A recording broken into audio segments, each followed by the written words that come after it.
How's it going, everyone? Thank you for joining Shop Talk Live. My name is Rick Ramirez, also known as Rick's 2 Cents, along with my fellow co-host Steve from Steve Makes Everything.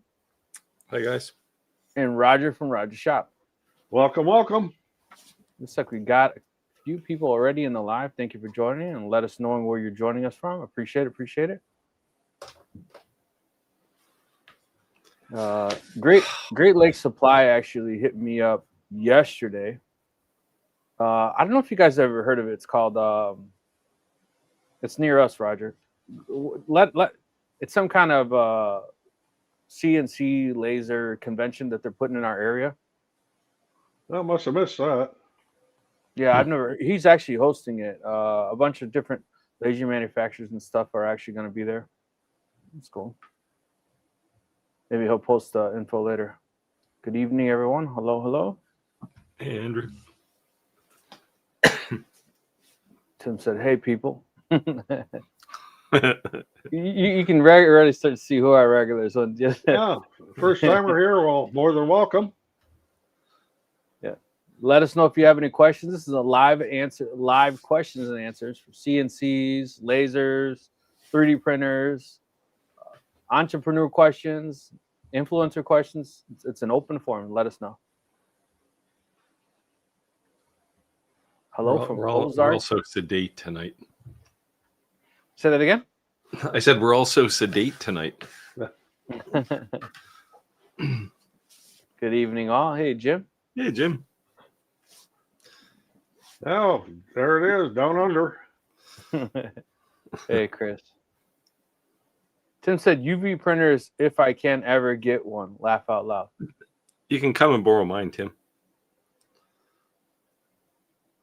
I did feel kind of bad because I got a production E1 before people who actually bought them. But I'm not going to say no. I'm not going to say no, send it to Tim. But you're welcome to come and use it if you need it. Radu said hello from Milwaukee. Hey, how's it going? Chris saying hello to the other people. So for you makers and creators out there, are you working on anything for Halloween? Anything special? I mean, it's closer than you think it is, and I am kind of buried with work with that, and I'll show something here later. Little project we've got going on. It's especially good as a craft for kids.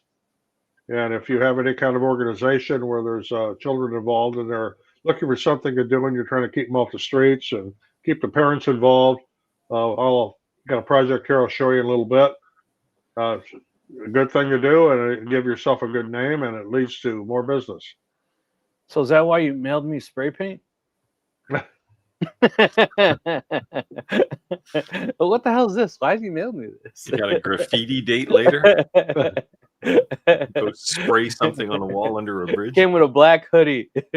You got a rail yard close to you, so there you go. All kinds of canvases to work with. Lots of boxcars. Yeah. I have a surprise. I have a PWN CNC on the way. Oh, yeah. 4x4. Full setup. That's right. So it's gonna be cool to see it exactly next to the Onefinity. It's gonna have the Masso controller. It's pretty much identical to what I have, except their version of it. So it's gonna be cool to do a side-by-side comparison and kind of check some of those features out. So I've been still working on Xtool to send me a metal fab. I think they're starting to break down. I might be able to get one.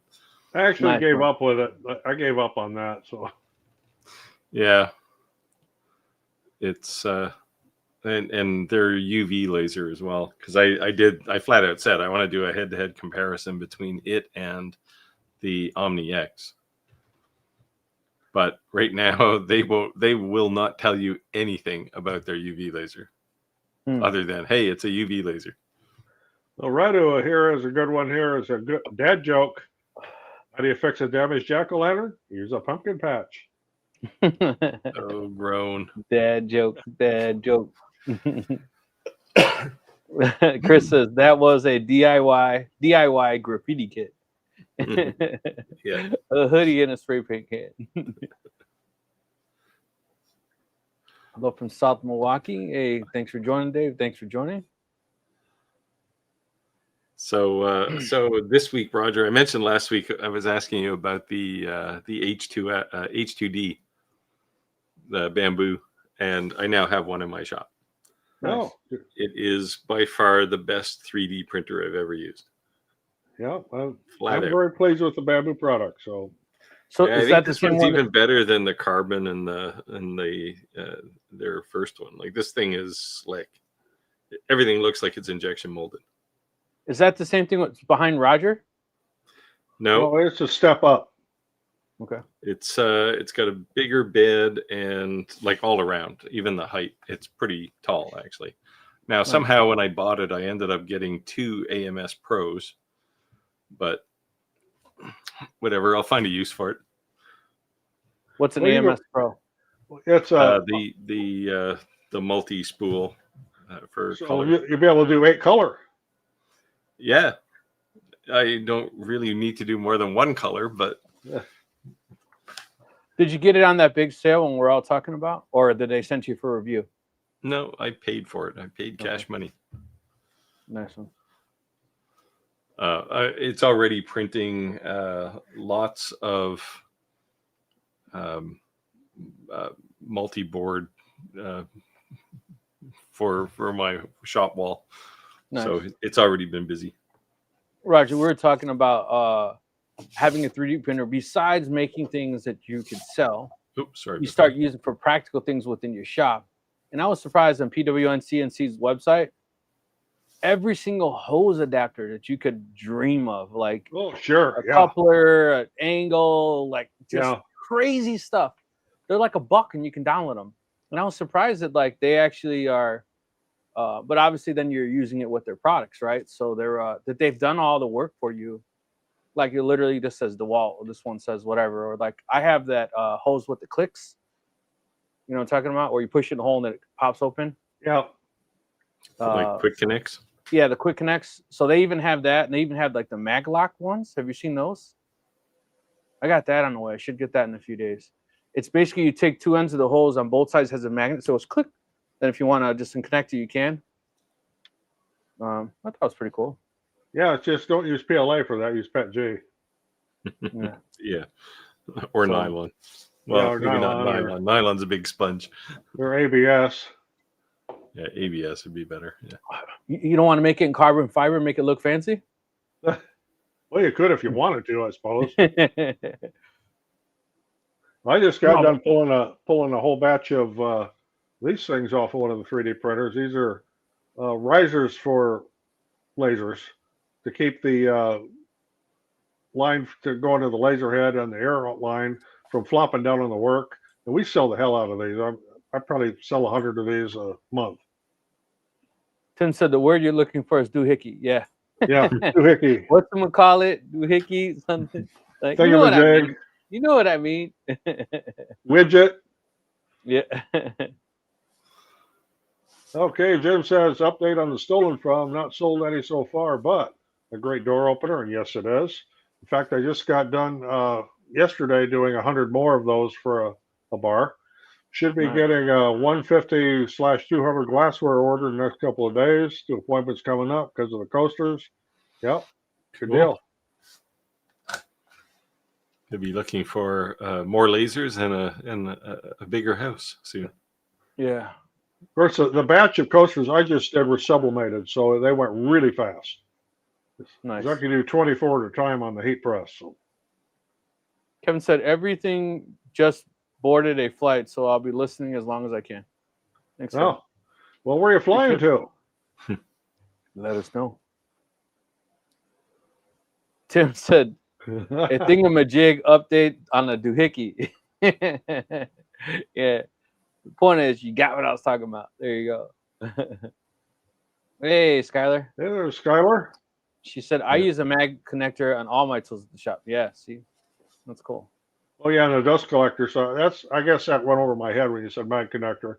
Yeah, and a dust collector, that's pretty neat. Yeah. Yeah, but you're talking about like a hose, right? Like water. Yeah, let me grab it. This camera doesn't follow me. Hold on. Wonder the what mag the connectors, they've pressure got rating that is. for dust collector too. Yeah, yeah, Yes. they've been around for dust collectors forever.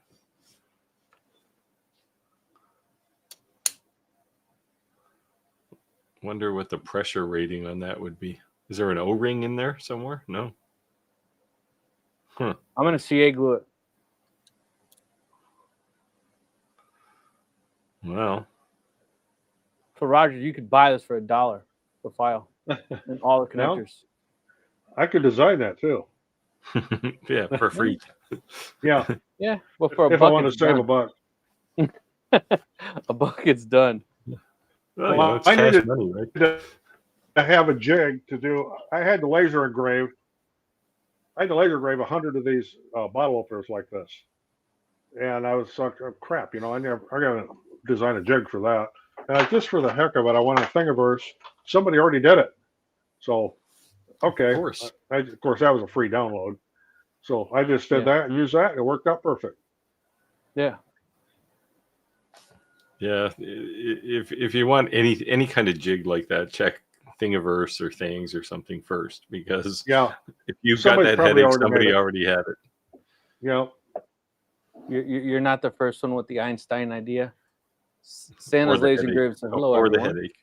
Yeah, there you go. That's why I said it for a buck. Maybe worth it, Kevin said home Chattanooga, Tennessee from Dallas, traveling this week. Oh, flying out of Dallas Fort Worth. Done that quite a few times. Travel weekly. And of course, it's with 2 E's and not the EA. Yeah, I was out east at a conference for work, so it Okay. was good to be home. Tim's asking Jim what substrate of the coaster you're giving out. Cork, slate, or ceramic. And I'm going to answer a little bit of this according to what I do. On the high-end bars, it's slate. I have done a few ceramics for a couple of the local bars, and I have done a few cork ones. But by far, for the lower end bars, not the real high end martini bars, they like the neoprene ones that are sublimated using dye sublimation. They're cheap. Neoprene, I'm surprised. Yeah, it's a neoprene sublimatable coaster. They cost about 21 cents a piece to make. Sell them for $1. And I can do 24 at a time in 60 seconds. So it works out pretty good. Nice. Dave said, I'm thinking about a printer, a QID or Century Carbon. Yeah, Kitty. What do you else suggest? I've had Kitty printers in the past. They're not bad. Actually, I had a small one. I just gave it away, actually, not that long ago. Well, that was my thing with the Kitty I had I think it was a Galaxy 3. It was just not big enough for what I do, so I ended up selling it. Yeah, it prints well. Yeah, no problems with them. Just smaller footprint. Yeah. And Kitty does make some larger format printers. That's just the one I had wasn't quite big enough. They just released one that's going to try and take on Bamboo. Of course, everybody wants to take on Bamboo now. But, yeah. But yeah, it's a large format and it looks virtually identical to Bamboo, like a carbon. Hello from Waverly, Iowa. Hey, Gary, how's it going? Thanks for joining us. So, Roger, I'm doing my usual, since you asked, jack-o'-lanterns. I'm sticking what works, as they say. I haven't added anything new to Halloween, but I do have a new DeWalt planer. So with Cinco de Mayo right around the corner, everyone's starting to celebrate that. What's it called? Not Cinco de Mayo. Why did I say Cinco de Mayo? With Day of the Dead coming, a lot of people do that right around Halloween, start getting ready, getting everything ready. So I'll start making more of those lanterns. Yeah, this is going to be our first year where we have not been down in Mexico during Day of the Dead. Yeah, we're going later in the month, but normally we're down there for that. It's quite the celebration. And for those that are not familiar with what Day of the Dead is, it's not Halloween. It's not some spooky satanic thing. It's where people, especially of the Mexican descent, celebrate their past relatives. It's all honoring the dead. And it is quite the celebration down there, and it is quite the event. And anyone who's Hispanic and ever sees Roger going over the deep end on Hispanic things, just know that he's part-time Mexican. It was not meant to be offensive to anyone. Yeah. Okay, what we're doing immersed in our culture. Yeah. What we're doing right now for Halloween has become very, very popular. I'm going to show just an example of it. I've got 2 of them here. I don't know, Rick, can you blow that up? Yeah. So these are not painted. These are just laser cut. And what these are they're 2 pieces that fit over the top of each other. And the whole idea is to have the children paint these however they want, paint the pumpkins orange or the witches black and the bats and stuff. And then these 2 pieces slip together. And they can either sit on a table like so, or they can put a piece of twine around the top and they can hang it as an ornament. And the nice thing about it is, because this is kind of bulky, it comes apart. Well, most of the time. It comes apart in 2 pieces and you can lay it flat. You can store it till next year. And we're cranking these out, I mean, just almost daily right now. This is such a popular item, especially for places where kids can do crafts and get their parents involved and, that kind of thing, especially for the charitable organizations. And we do a lot with the charities. So Roger, what did you call that before? You called that pack and play or something? You had a name for that, like when you're able to pack something that's not assembled. We were making fun saying it's a Kia. It's the whole idea of that you being able to ship something, but it's not assembled. I mean, if you wanted to, you could, if you ship something like this, where the 2 pieces are flat together, you can ship it for about $2. If you put it together, you're looking at about $8. Right. So it's all about the size of the carton. Yeah. So big advantage being able to assemble something if you're shipping it, because it's a lot smaller footprint, right? Yeah. Oh, here Jim's saying about. I'll back up just a second there. About cork, he prefers to do cork. He doesn't like engraving slate. The lasers he has will engrave gray and not white. You should be able play with your setting. You should be able to get a white. You can even get a gold. Yeah. So slate, real easy. We say it all the time, but just run a material test in Lightburn. Yeah. I've talked to Jim quite a bit about this one, and like a UV laser doesn't really have at least a 5-watt UV laser. It doesn't have the juice to really engrave like super white. Yeah, I mean a diode laser, a blue diode laser, I can get a diode laser would do okay. Yeah, Santa's laser engraving actually hit me up yesterday. Said I was looking at your coasters online. What's the finish you put on it? And it was just a clear coat, matte spray paint. Yeah. See, I use automotive lacquer. See, I've done that too, but it just takes longer to dry. Well, the automotive lacquer I use flashes. I mean, it's dry in 3 minutes. Yeah. It's like what you would actually be using in a body shop. Okay. Yeah, I tried the lacquer and it took like overnight.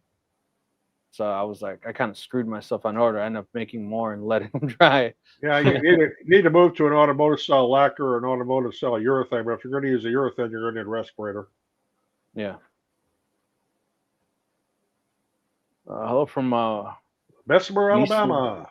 There you go. Hello. Thanks for joining, Dave. Kevin said, looking to order a Monport Reno 65 Pro tomorrow.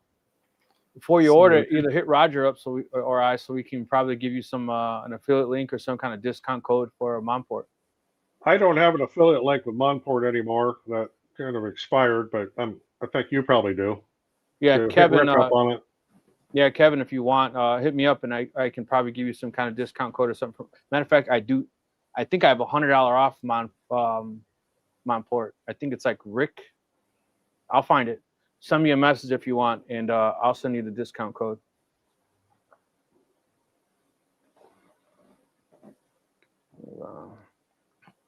That's not a bad little CO2 laser. No. They keep bugging me, Monport, and they always bug me at the worst possible time, so I have to keep saying no. Yeah, Madra was saying they sell a lot of pumpkin lanterns. Yeah, that's a popular item. We don't do those anymore, but we used to in the past. Yeah, I sell tons of them. I just use cedar fence pickets. Yep. So actually, I was gonna sell a bundle this year and post it online because people have been asking for it. Because I was gonna throw it on Etsy and I never did, and I get so many messages on YouTube the YouTube video like, "Where's the link?" Of the ones that I've had success selling. So rather than you going through 100, it's like these are the 7 or 8 that actually sell. Yeah. So Tim's asking what thickness were the neoprene coasters I suggested. They're 3 millimeter thick. They're 3.5 inches in square, and they're sublimatable. And I buy them from, if I'm in a hurry, I'll get them from Amazon. Otherwise, I get it from AliExpress. Then I can buy 1,000 at a time. Just takes a while to get here. What's LA Express? I never heard of that. Alley. Oh, Ali. Oh, okay.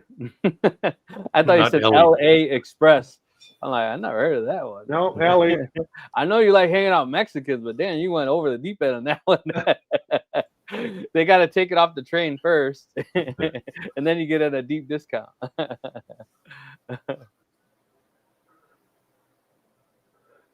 Oh, I like this. I got to go. I'll send my questions telepathically.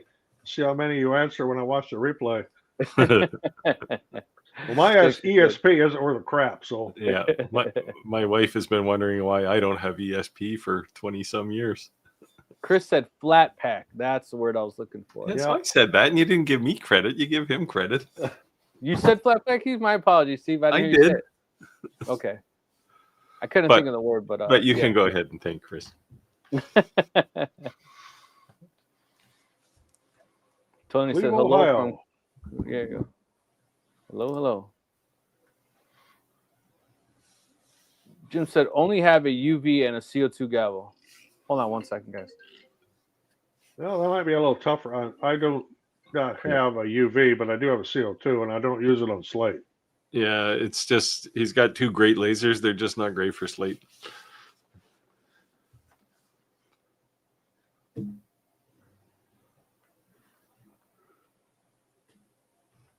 Where'd Rick go?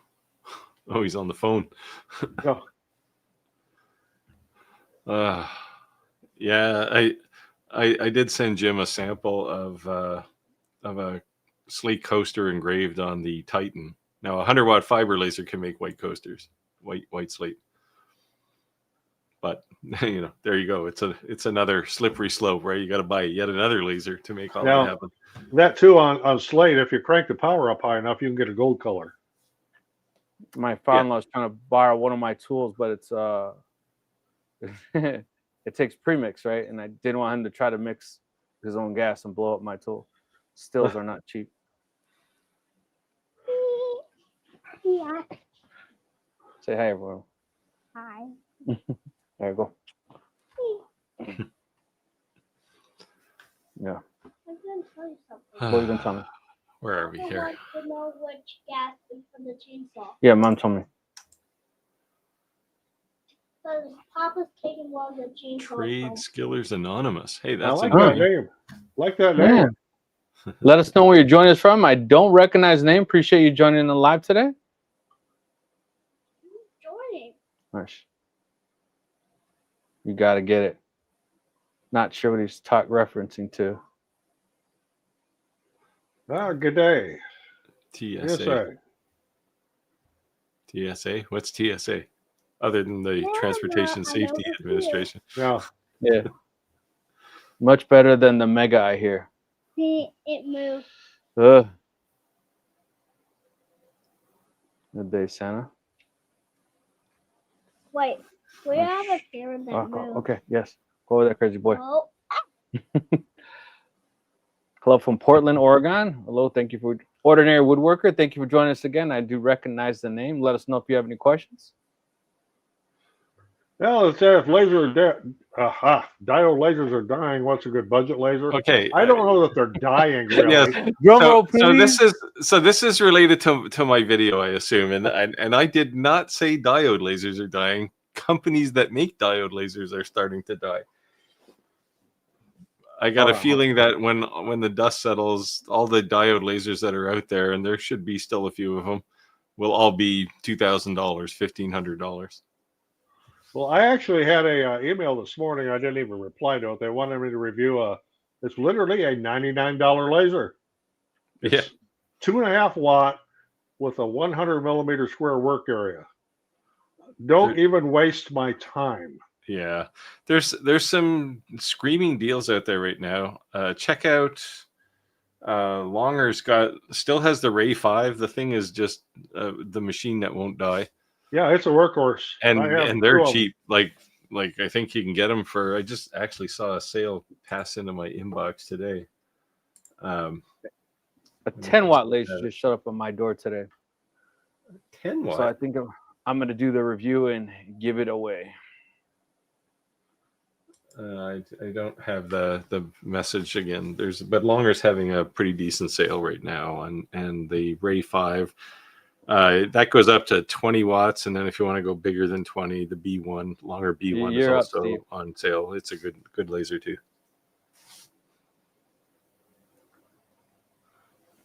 Do you see the comment? Yes, I saw it. Steve, mine's in writing. I approved it. I said it. Roger, Tony's asking me if I 2.1 filament. No, because I don't want to mess around with a different size hot end, a different size extruder. I just stick with the 1.75 on everything. And why would you do that? It's a bigger diameter filament, and supposedly you can print faster. But I just, it would take so much swap, and then it'd be a whole nother set of inventory. And I've got a big enough inventory now with my 1.75 filament. I don't need to add another size to it. Is there any strength difference? No. Just the ability to pump more filament out there faster. But yeah, you're basically rebuilding the 3D printer. Now, most of the 2.1 like large format filament is mostly industrial stuff, right? So yeah, a lot of times you can get some huge spools of it too, but yeah, I just don't want to mess with it. Yeah, I got 6 spools today, in fact, as part of my H2D purchase. So were they in the same box, or I put them in a different box? No, different. I ordered the H2D, which apparently had the AMS packed inside it, and then I ordered an AMS and three spools of filament from Bamboo and 3 from Sunlu, and the Bamboo stuff came in like 5 different packages or something. Like it's just and they all came on the same UPS truck, so I don't know why they shipped them all separate. Hilarious. But Kevin said, how does the email Kevin, here's my email address, send me an email, and I will send you the discount code from Onport. Now when the UPS guy arrived, he was immediately grumpy because on the side of the box somebody had written 28 pounds. And he was complaining because it wasn't 28 pounds. I said, no, it's probably 68 pounds. Oh, maybe they were thinking kilograms. No, 28 kilograms wouldn't be 68 pounds either. He said they lie all the time. That's hilarious. Yeah, so Rick taking off. How can I message him? I'll reply tomorrow. Thanks, guys. Kevin, yeah, send me that email. I displayed my email address, and I'll get you the discount code. I'm pretty sure it's $100, so it's a decent amount. Trade Skiller Anonymous says he just retired-ish. A longtime woodworker, somewhat new laser in CNC. Well, yeah, I retired-ish 2 years ago, and now I work harder than I did when I had a job. Yeah, I do too. I retired in 2019, and I'm busier now than I was when I was working. And I'm trying to figure out how the hell I got everything done back when I was working.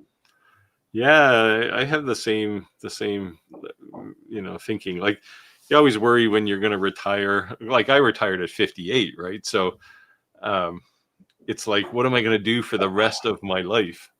And now it's just like, how did I ever work? Because I got too much to do. So. You guys are depressing me. I got a long way until I can retire. You just squirrel away a bunch of money in a sock, and before long you can retire. Yeah, I had the good luck of being in the tech business, so salaries were high and I could quit early. Yeah, and by the time you retire, you'll have that silver hair that Steve and I both have too. So There Natural you go. highlights, man. yeah, Well, you'd be happy with silver hair, Rick. I could steal your name, the Silver Fox. Said Well, yes. I figure by the time you retire, you won't have any hair. So So yes, that's the video. I think he's talking about your diode video. yeah. A few people have mentioned that, and it's like, I didn't say diode lasers were going to die, but I think there's going to be a bunch of companies that are starting to consolidate. Yeah, you should definitely write hashtag dying diodes. Just to give Steve some support. Oh, you got a good one coming in from Clack here pretty quick. Yes. All right, so Trade Scale Anonymous. So I've got a 4-in-4 CNC, a Commaker Omni, a Thunderbolt. What is the most fun project that you've done using multiple tools? I enjoy mixing tools on projects. Mine would be a shot glass flight. You think that's I've a used fun both project? It's more fun well, to use the shot glass flight. Oh, well, it was. I don't have one around here to show, but it's a combination of CNC and diode laser work. Yeah, well, in this case, you could use either of the Omni or the Thunderbolt, but yeah, you can do that. That's a pretty simple project. Actually, with the Omni, you could engrave the shot glasses. Oh, that'd be cool. Yep. Yeah, shot glass holder as well as the shot glasses. And then use the Thunderbolt to put some labeling on the board. Sounds like he's got a fairly deep investment in the trades. Well, my big thing with the shot glass flights I did was it said right across the base of a liquid courage. Oh, there you go. He said also a bamboo printer because patience. I don't use. I mean, I've got a bunch of 3D printers, but until I got this bamboo, I didn't have any of them in the shop, and I started printing one of these multi-boards, like the back plate. It's just basically 8x8 octagons, and it said it was going to take 3 hours to do, and it's like, what the hell? I could cut this out in 10 minutes on a CNC. Right. Yeah. I kind of forgot how slow our 3D printers actually are. Oh, wait till you get into the Gridfinity and go down that rabbit hole. Well, it's the same thing, right? Like multi-board is basically Gridfinity for walls. Yeah. There's lots of adapters to go between the two as well. I can kind of relate to this one here. Tim's asking Jim, and when you design a stolen from coaster, you just use their logo and add the text. If you use their logo, do they get pissed for using the logo? I have done that. Grab their logo off like their Facebook page, just to do a sample, and I've never had any negative feedback from it. They're like, "Oh, this is cool. How much are these? And how many can I get? And what's the minimum order? And how long it take to get them? And what other I styles?" think if you did that to Chicago Bears or something, that might be a problem. Well, yeah, that would be a problem there. I don't think it would be, right? Well, if you're selling them to the Chicago Bears, you're probably okay. But they might even be mad though you're doing it. Like I know Disney's insane like that. I've seen Disney's a kind of a unique company in the copyright world, right? Yeah.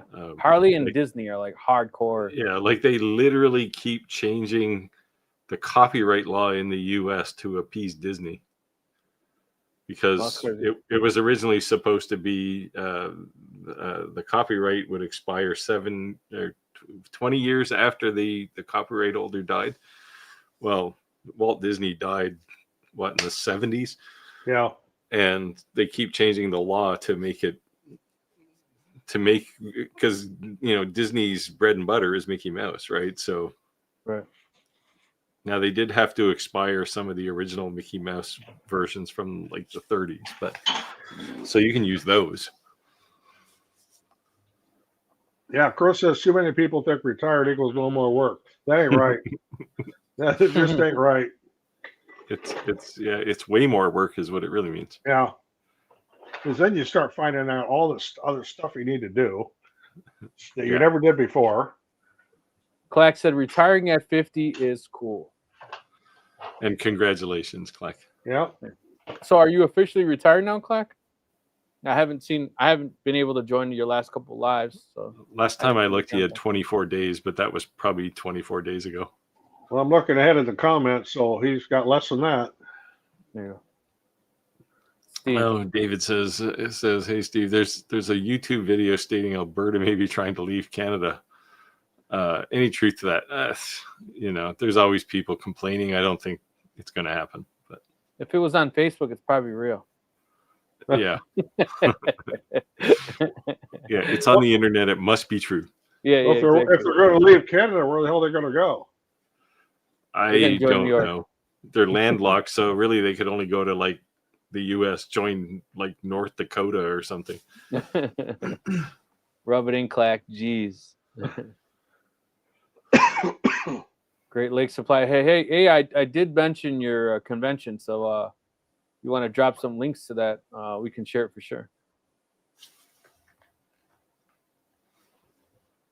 Santa's Grave says 6 years left, then laser work and delivering presents. There you go. Nice one. Awesome. Full-time Santa at that point. Still a job. Yeah. I figured about the amount of money I have in the bank now, I could retire at 70 for about 3 days.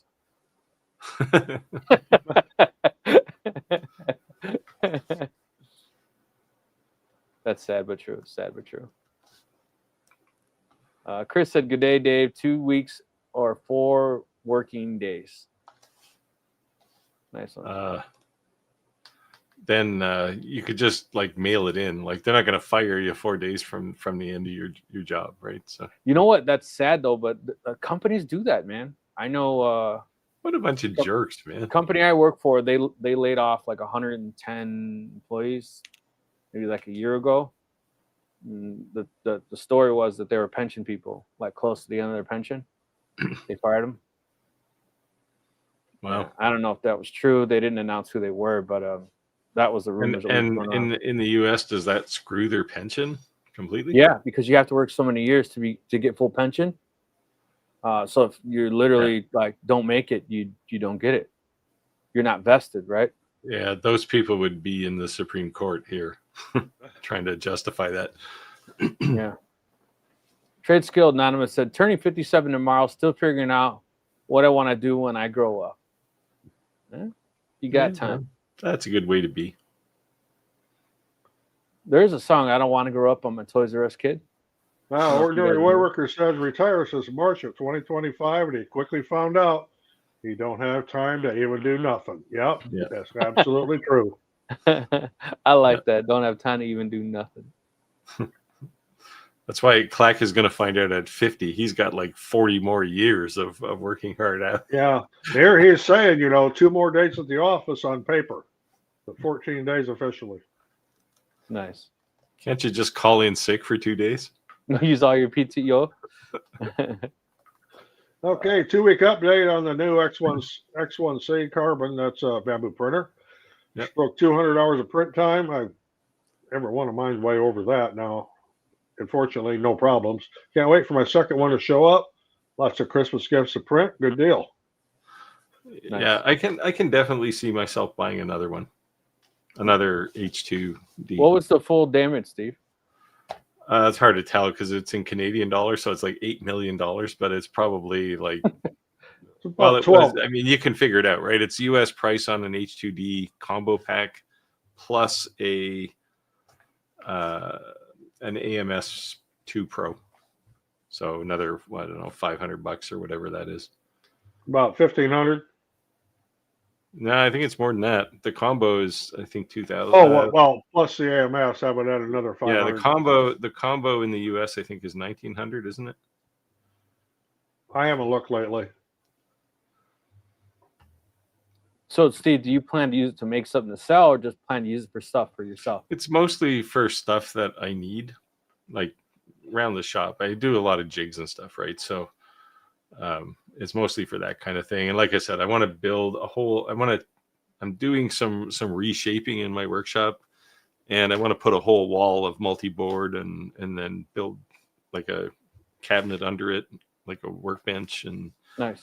Fill the drawers with Gridfinity stuff. So the thing will be busy. I figured I need at least 68 by 8 multi-board panels at 3 hours a piece. So, there's already, a couple hundred hours.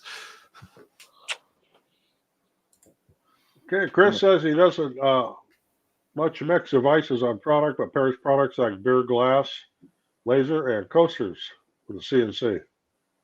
Mm-hmm. Yep. Yeah, logo off the internet. And like I said, I've never had any pushback on it. Everybody is, oh, this is cool. And if they're not really interested, I just say, well, hell, take it. You can keep it. I give them my card. I said, if you change your mind, give me a call. Yeah. Yeah, I think that definitely is a huge advantage. Walking in with a finished product of something you're actually trying to sell them. I think that's great. Yeah, especially if it's branded for them. Like, it's not like you're going to go into business selling coasters for some bar, right? To everybody, you're going to sell it to the bar. Yeah. So they're not going to be too upset anyway. But but it gives them that kind of personal touch, right? Like they can. Chris said, I can't admit anyone getting mad at their logo. Right, that's right. Anyone getting mad at their logo for a free sample. I was just saying for teams, they might get upset. That's the only reason. That's the only way I could see. Or you're like we were saying, certain people are super protective, like Harley or Disney, right? Yeah. But again, if you're selling something like a Harley coaster to a non-Harley employee, that might be a different problem, right? Yeah, that would definitely be not a good thing. Yeah. Like, I've done some Harley stuff, but it's it's just, here it is. I'm not going to sell this stuff because I know they're pretty uptight. I have too, and I've given them. They've been giveaways to like relatives and friends, that have bikes and stuff. Well, here's some Harley coaster. There's a Harley sign for your man den and man cave, I should say. Yeah. So, Trade Skillers Anonymous. For what it's worth, I enjoy your guys' work. It's great to hang out with like-minded people, figuring out how to get things done. Love all the industrial arts and the people who engage with them. Thank you. Wow, I haven't heard it called industrial arts since I was in high school. Yeah. You know what? If you're not a member of our Facebook group, you should definitely join the Facebook group because I haven't seen you on the Facebook group. Everyone shares a lot of work. You'd be surprised. It's very cool. I suggest you join the group. And just so you're aware, this is Shop Talk Live's Facebook group, and I'm saying it in that way because Roger's a maker who sells things. I'm a maker who sells things. Steve's a maker who sells things. You're not stepping on anyone's toes, posting anything on it. We encourage you to do so. By the same token, none of the three of us are in competition on anything. Yeah, no. We all do something different. Yep. Yeah, I mean, there's some overlap, but not much. Right. Yeah, that's really. There'll be a lot more overlap when Rick starts selling CNC stuff, but. Well, I'm waiting for Steve to get more into coasters. We already got a huge CNC all the way over there. Yeah. I know. I have the same one. Yeah. So very cool. Let's see. Where were we at? I don't know. I've lost us in the stream here. Here we are. Okay. So JM Creative Studio says me too. Last Friday 57, and the same boat as Trade Skillers Anonymous. Yeah, at 57, you're old enough to just not care anymore about all the crisis at work, and you're young enough that you're still energetic. When you retire, you can still do things. So it's a good time. Yeah, I was actually 57 when I retired. About 2 months later, I was 58. So I like Griffin. I use it a lot. What's that? What's Griffin? I don't know. I was trying to figure that out. So let us know. So if you like it a lot, let us know. Maybe we'll like it too. We just don't know what it is. Hey, has anybody noticed that there's now a Mill Mage website like Lightburn? No. I didn't yeah, know it's that. out there. They must be finally getting ready to ship it. Oh wow. We I didn't don't know if anybody's that at using all. Mill Mage on the call here. I'm surprised all these beta testers out here weren't trying to be the first to announce that somewhere. Yeah, Jim says Camera's moving. Go ahead. Jim saying he puts his logo and a phone number in the back of the sample. I don't do that. Other than On the back, it may say, created by Moonshine Designs and, Yeah, made in that's USA. But right. otherwise, I do give them a business card. You could always Yeah, engrave a business card. I like to put my logo on things that go out my door, but it's always some subtle small thing. It's not like blazing across the back of a table or something, right? My wife bought me for Christmas one of those brands. Yeah. Yes, you could do it with a laser engrave, but it has a unique look, right? But I've had trouble with being consistent. And so it's hard there. Well, there's a skill involved there. Yeah. I've made some of those. When we first got a laser, You got a Mom diode was like, or a fiber laser. You can the make house them. already smells like a hamster cage. Do you hear what he said? When we first got a laser, my mom said, the house already smells like a hamster cage. Trade Skillers Anonymous says he likes Gridfinity, and I do too. But boy, you talk about going down a rabbit hole and making stuff. It's just like it never ends. But that's a good thing, There's always the next challenge, right? So, Trade Skill Anonymous. The Facebook group is called Shop Talk Live. The link that I posted, it's not a website. It's just an auto forward. So shoptalklive.club. It just automatically brings you to Facebook, so we don't have to have this big giant long. Yeah, this brings you straight to Facebook. So go to shoptalklive.club. It just brings you to Facebook. It's not a website. Yep, it's not a website. I got a narrative today, guys. You're there, yeah. 1.21 gigawatts. Wow, back to the future. You gotta have the. Well, Clack's on. He's and Vintari's usually on too. The other Steve. We can't buy any. They both have those like gigantic lasers. already. Although I hear both of them are complaining about the size of the thing. So Yeah, so if you want a laser that big, you're gonna have to make sure you got the proper size flux capacitor. There you go. Are all young chickens? You're all young chickens. I'm turning 85 next month. Wow. Yeah, good for you. 85 next year. I think Jim has way more energy than I do. Yeah, there you go. Millage is releasing code to their own website. Yeah, they just set up. I guess they didn't want to have brand confusion with Lightburn, so they set up another site. He never posted the link. So he's getting ready to go live. Yep. Whoops. Okay. Maybe I'll share it in the Facebook group. Roger, I looked it up. From me, it was 2 hours away, I think. Yeah, it was 2 hours away. I think it's in Michigan. Michigan? Eon Laser. Before. Eon Laser and a couple other laser manufacturers are going to be there. It's a conference, a makers conference. They were going over a bunch of stuff. So I think it was $60 to go, and it includes some courses and drinks and 2 meals, I think. my big thing is it depend on the date because I am so buried with stuff. Yeah. You said must be blocking it. Nope. Shouldn't be. We're the ones who actually share it. Share what? So I didn't see anything. Oh yeah, we're the ones that share it. Sorry, Steve. Here's one. I have trouble cutting through 6 foot thick armor plating with my 1.2 gigawatt laser.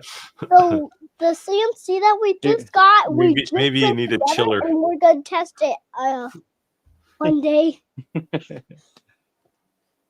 Yeah, so those who are late, we do have the PWN CNC, the new CNC they just released on the way. I think it'll be here in, you told me 4 weeks, about a week ago, so it'll be here soon. 4 weeks, and we're already waiting for something I wanted. It's a little phone robot, and you put your phone on it, and this like goes all over the place. Have you guys seen this robot? You literally stick your phone on it, and it turns your phone into like a robot that interacts with you. Yeah, and if it sees it done, you have to pet the phone. Crazy fun. All right, go upstairs. Go. I love you. That sounds like a terrible idea. It follows you around. It answers questions. It's basically AI, right? Kind of funny. Yeah, it shouldn't be blocking. I forgot. You said it's Saturday the 27th in Rockford, Michigan. Yeah. Well, it's 27. That must mean October. Yeah. Hello from South Carolina. Hello. A few new names tonight. Yeah. Thanks for joining. Just popping in. Let us know if you have any questions. A coworker actually. Wonder if Santa got his shop dirty yet. Oh. Santa, did you get up to speed first, Chris? Yeah, Santa's laser engraving is definitely very impressive. He actually said, sent me a message and said we could share it if we wanted to. So let me see if I can find it. I think that anyone who's in woodworking would be quite impressed with this job. Let's see. Let me find it. Steve, you want to take over real quick while I look for this? Well, since the next question is for me, I will. Chris says he's using a 6-ton iceberg for cooling. Yeah, where are you getting an iceberg in Australia? Now the whole story is broken down into disbelief. You're dragging stuff in from Antarctica. Before the iceberg, it was believable, right? Yes. Trades Killer is encouraging Jim to keep up the good work. Yeah, Jim's doing some awesome stuff, man. He's hardcore sales though. Well, I could never do what he does. Oh, there's a new name here. Yeah, we've seen it. We Create finally put out bidirectional engraving. Yes, I have seen that. I played with it a little bit. About time. Yeah, and I played with it a little bit, and it does greatly speed things up. Yes. Yeah, I'm not sure why they were dragging their feet so long. I mean, even this goes back to the original vision, right? Like they didn't have it there. They didn't have it in the Vista. So, and I don't know. It must have been some kind of a software issue they were trying to work out. But guys, take a look at this. No, my shop ain't no clean like that. No. He says it's dirty, but this looks like a hospital. Yeah. Yeah, it looks like a hospital. It looks amazing. The floor is done. If you guys seen any of his videos, he literally built this shed, man, cave, whatever work area, however you want to call it. Insulated, did the electric, and did the floor. So you're not looking at like he did all this. It's cool. It's kind of like a den with tools. Yeah. I wish I had space like that to work with. Yeah, how big is this shop? He has another video. It's not as wide as mine. Like my shop is 25 by 35. Of course, I have my tractor parked in there most of the time, but mine's 24 by 36. You know, granted, I do have the loft above, which I do things up there, but you know, of course, we have the center section is dedicated to shipping, and the right-hand side dedicated to where I keep my forklift and boxes that we use to ship stuff in.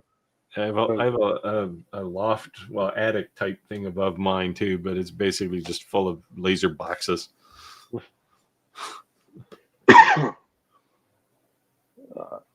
Jim, I had to put I want to be at 85. Good job, Jim. Yeah, I had to put my Anycubic Max up in the loft because I didn't have room for it down here in our office where the rest of my printers are. That thing is massive. Wow. It's bigger than a carbon? Oh, yeah. This thing is huge. And I got rid of one of my longer printers on Bedslinger and replaced it with that Anycubic Max. And wow, it's a big printer. Yeah. So he's running into problems trying to post the URL into a comment. That's why. Yeah, I guess YouTube. YouTube's blocking it somehow automatically. So it's not us. We're not blocking you. We're close to it. That's where you get the icebergs from. Yeah, I got a feeling by the time it gets to Australia, it's probably mostly water. It's an ice cube. What is this? Blurf? Velf. Okay. Have you not watched any of Velf's videos? No. He's a kindred spirit. So cork with the Lumos has not been great though with the bidirectional. Yeah, I never even tried Lumos. They bugged me about it for a while, but I look at all these small lasers, and it's not a question of whether they're good lasers. They're just too small to do anything practical. So, unless it's your first laser and you're just learning, and maybe you want to get the family around a little laser and do something cool. But if you want to do practical things, I think you're going to outgrow it really quickly. Yeah, for sure. Blurs, you said, creations, I'm using more burning at 3,000 millimeters versus 1,000 millimeters. Makes more sense to me. Seeing more burning at 3,000 versus 1,000. That doesn't make sense. No. Well, now when you get into millimeters per second, if it was per minute, I could kind of understand that. Well, 3,000 millimeters per second. I mean, the acceleration and deceleration on that would cancel everything out. No, well, yeah, I mean, it wouldn't go a whole lot faster than at 1,000, but it's still. Let me see if I can find it here.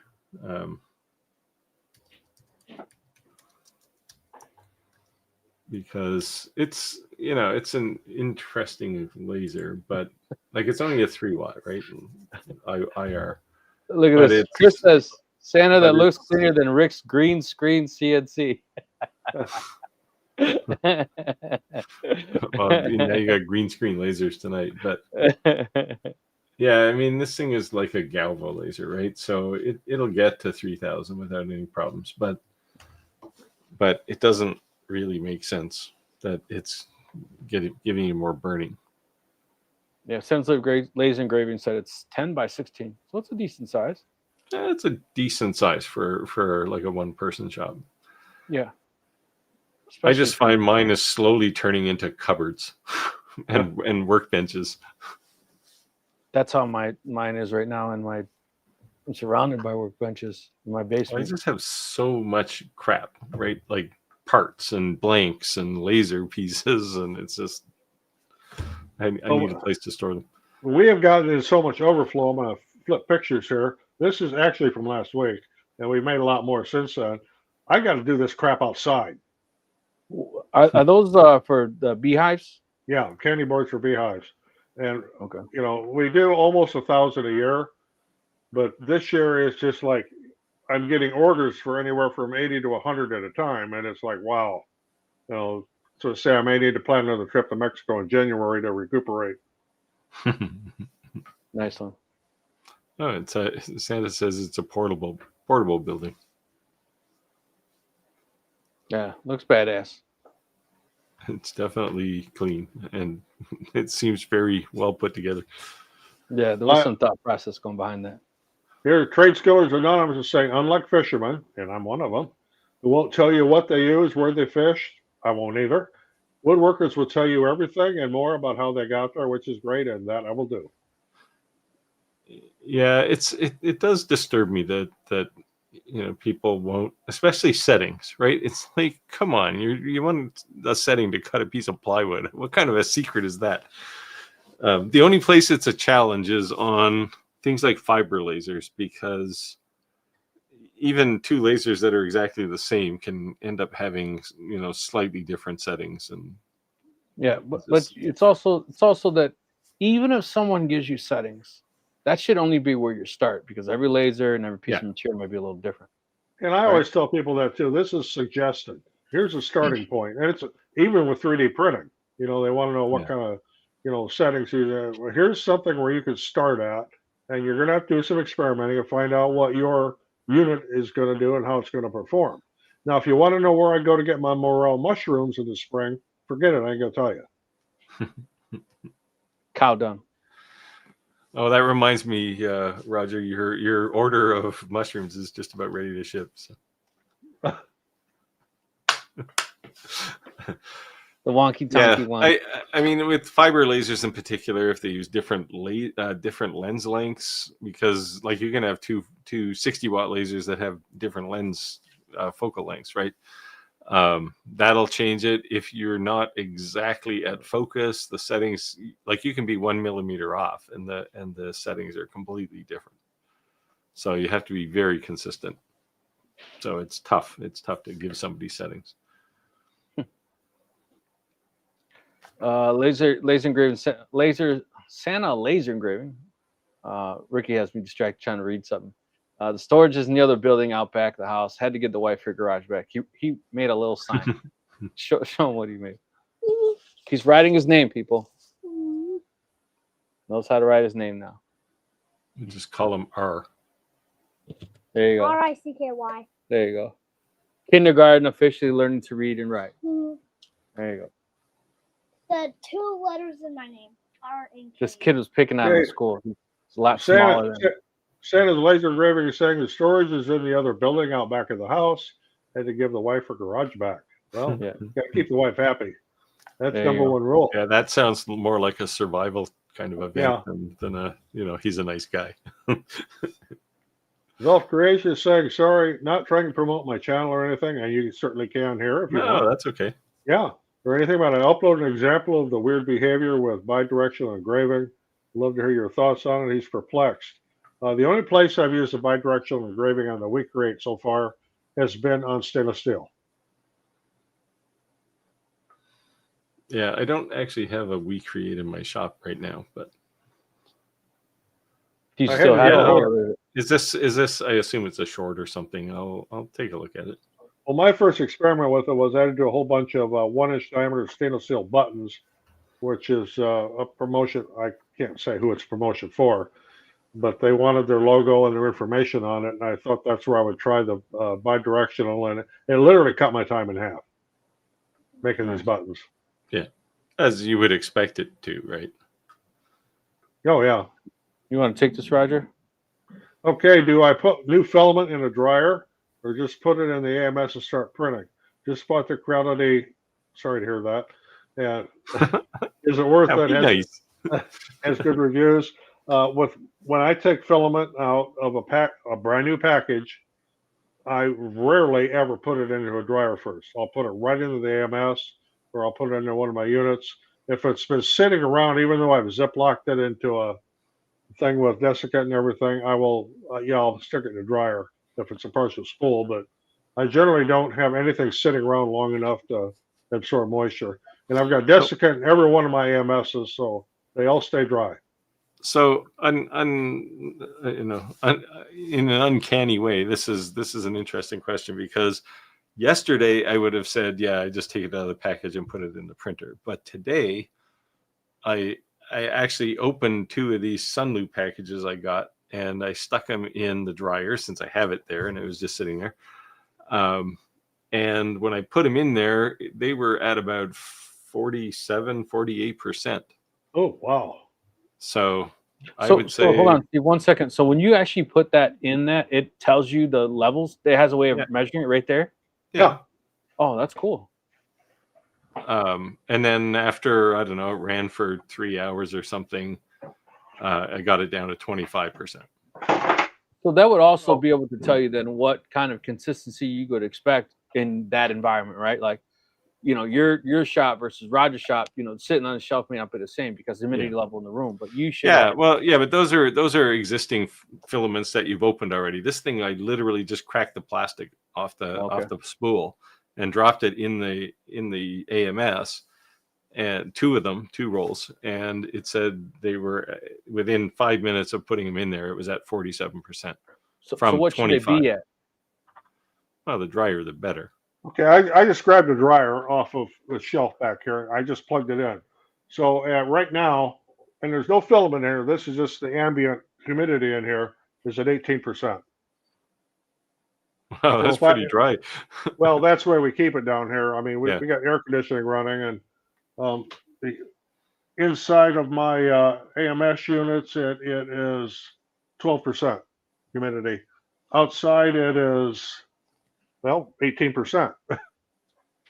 But if I were to put a spool of filament in here, and it would read the humidity level of after a few minutes. It's not instant. So you're saying the ambient air outside is 18% humidity in our shop down here in our office, not outside. Yeah, it could be like 45 or something outside, right? Because I would ask if you lived in the Sahara Desert. I got this on my chart here. It is 58% humidity right now outside. Yeah. I've lived on the East Coast for 6 years now. I've never seen it below about 70. It just is in the wintertime 100 here all the time. Rick could probably relate to this, but in our winter times, like in January, we get down to 8%. Yeah, we get no such thing. It gets so dry here, and it raises hell if you're doing woodworking. Yeah, and I just got a humidifier put on my furnace this year. I never had one before. The first year I was here, I have a weather station, so I looked outside in December, and I mean it's below freezing, and it said it was 99% humidity, and I'm thinking, how the hell does that happen? That's crazy. About in January, it'll drop down into the 70s, maybe high 60s, but that's as low as I've seen it. The summertime here in the Midwest, it gets just stupid, ridiculous high humidity. And we're 100% here 8 months of the year, I think. And they call it corn sweat, because when the corn's growing, it puts off a lot of extra humidity into the air. So they call it corn sweat humidity. And we could hit 90 plus for days, and then the temperature's in the 90s, and your heat index is like 115, and you walk outside, it's like, oh. Yeah. Skilled Anonymous, Trade Skillers Anonymous said, for a brief while, I had a Thunder Nova 5110. Then I bought a second hand for $6,000, sold it for $7,500 a couple months later. Nice. Yeah, cool. Was fun, but man, the machine was a huge footprint. So if anyone's ever seen the video, I say, make sure your equipment will fit in your house before you order it. Says the voice of experience. Yeah, that's because I cut my foundation and had to install a commercial door on my house to get some stuff down in my basement. So yeah. But wild. Actually, they're coming out with these new lasers, these CO2 lasers, and they were asking for advice as a user. What are recommendations? And I says that I understand like the real high rated ones, but 100 watt, 65 watt CO2 laser, I said, just be mindful of it fitting through a standard door. And I just Googled it and came up with different size doors in the United States, or average size doors, because they're obviously in China, and sent it to them. And they said, oh, we never thought of that. So not everyone has a bay door that they're rolled it through. And even in like our area where Roger is, a lot of these industrial plazas, they don't have bay doors.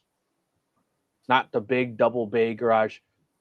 So sometimes they have like one bay garage door that's shared, and then like a hallway down through all the back sides. They each don't individually have their own loading dock. Yeah, so that's just something to keep in mind from a manufacturer's perspective. So Chris says he checks his filament bags for leaks before putting them in the AMS. And I do as well. I thought about that too, but when I opened these two bags today, they both give that little gasp of air like a fresh bag of coffee. So I always look to make sure they are completely shrunk around the spool. Yeah, because if these ones were just around, you've had a leak. They were just not dry. How long does it take to dry them out?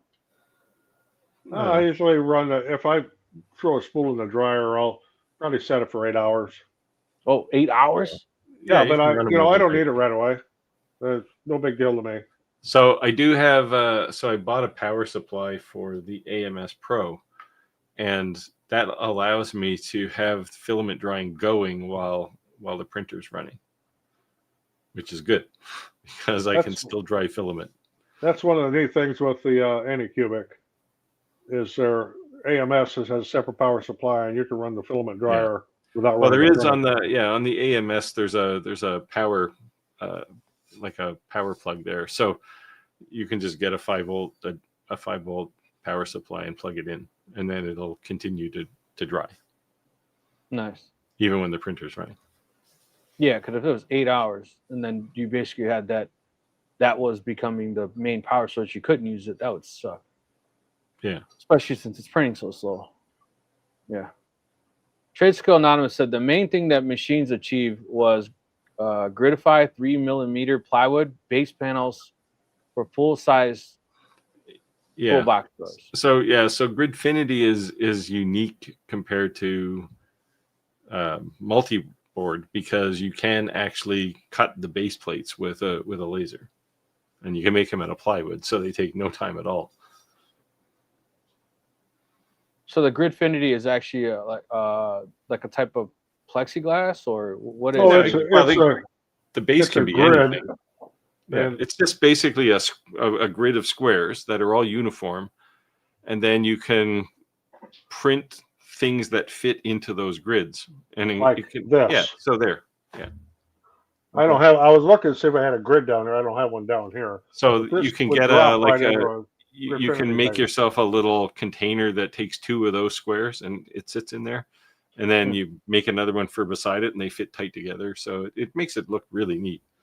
You can also set it up if you see the little holes in there, put magnets in there, and if you have the magnets on your base facing the proper direction, you can stick this on the wall. You can stick it up on the ceiling, and they'll stay wherever you want. And you just pull it down when you need it. So that kind of reminds me of what you'd see in your kitchen drawers for the forks and knives and all that kind of deal. Yep. And I've seen somebody did a Gridfinity kitchen drawer for all the cutlery. Yeah, that's cool. So so they're out there. I mean, both that and multi-board have huge followings. Like there's just gigantic communities around them. So Velf is saying, yeah, for sure, the time for bidirectional was way faster for the cork, 10 minutes versus 3-ish minutes for a deeper engraving, but with more burning. This may need more setting adjustments. And yeah, you'll have that. Even from one batch of cork to another, it's going to change. Yeah. Well, cork is really just wood, right? So you can get hot spots in it. Yeah. Trade Skill Anonymous said a little flip profit. Yep. Yeah, well, you take what you get. Okay, Ordinary Woodworker saying what I really like about the Anycubic Cobra 3 Max, and I have one of them in the Ace Pro, and I have one on there. The build a filament dryer, it can run while the printer's being used. The same thing with my Anycubic Cobra S1 back here, is having that filament dryer that can run all the time. Now, does it have a separate power adapter, or does it just? Yeah, it's separate power. Okay, so so you can do that with the bamboo AMS now. I don't know if you couldn't do it before, but people seem to complain about it all the time. And it's the originals like the AMS, I have a Max 1 carbons, my P1S up here I have desiccant things I 3D printed. I keep in there, keep them dry. There's no separate dryer for them. Yeah, I want to print some of those for the AMS Pro. So sure Steve, you have a comment here for you. For me? Yes. The one that starts with Rick? Yep, read it. I just sent you an email showing the shop yesterday, so Steve can see how dirty it is now. All right, so let me see. Let me show this real quick.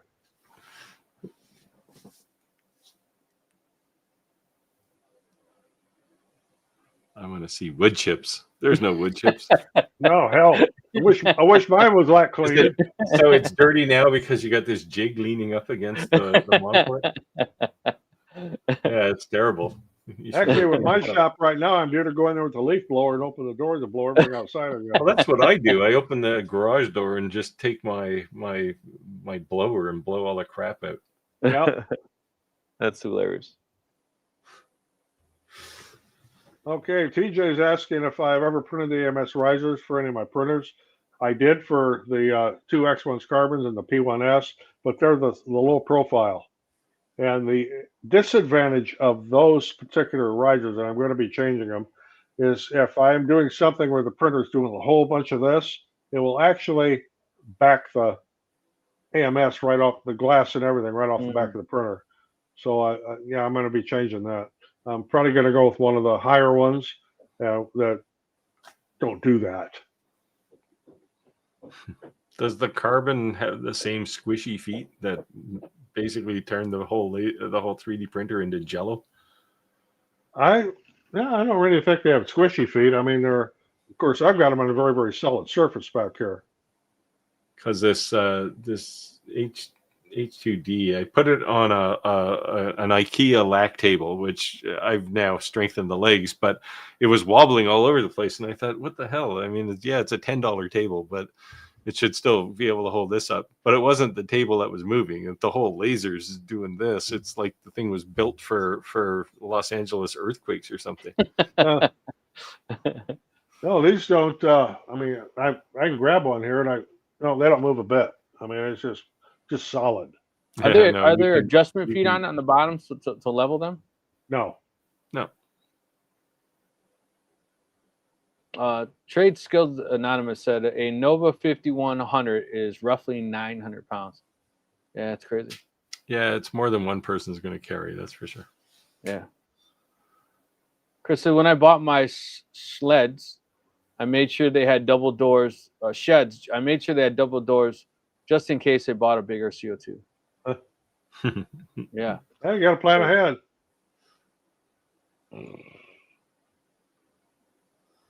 Tony said, in winter you deal with the Hawk. In winter you deal with the Hawk. You too. Which two? Must be you and Roger. Well, I think he means Hawk Tui. I mean, unless it's, of course, because I'm so close to the river here. We deal with the Iowa Hawkeyes. But yeah, I'm right next to the Fox Valley River, so you get tons of them. The Hawk Tu's too. There you go, Steve. You're up. Chris says, I wonder if IKEA has thought about suing Gridfinity. Yeah,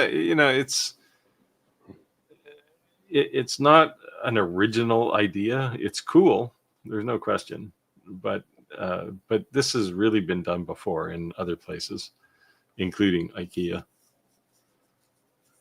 So I don't think that's IKEA's game, right? They're a Swedish company. They're nice to everybody. So Velf is asking, okay, we create stuff aside. What is my favorite laser to use at the moment? Mine is the longer B1. Mine too. A diode laser. Yeah. My favorite laser right at this particular point in time is probably the Omni X.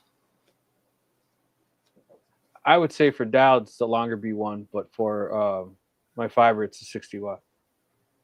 And I would say the 30 watt, I'm going to set up on a Rotoboss for some tumblers.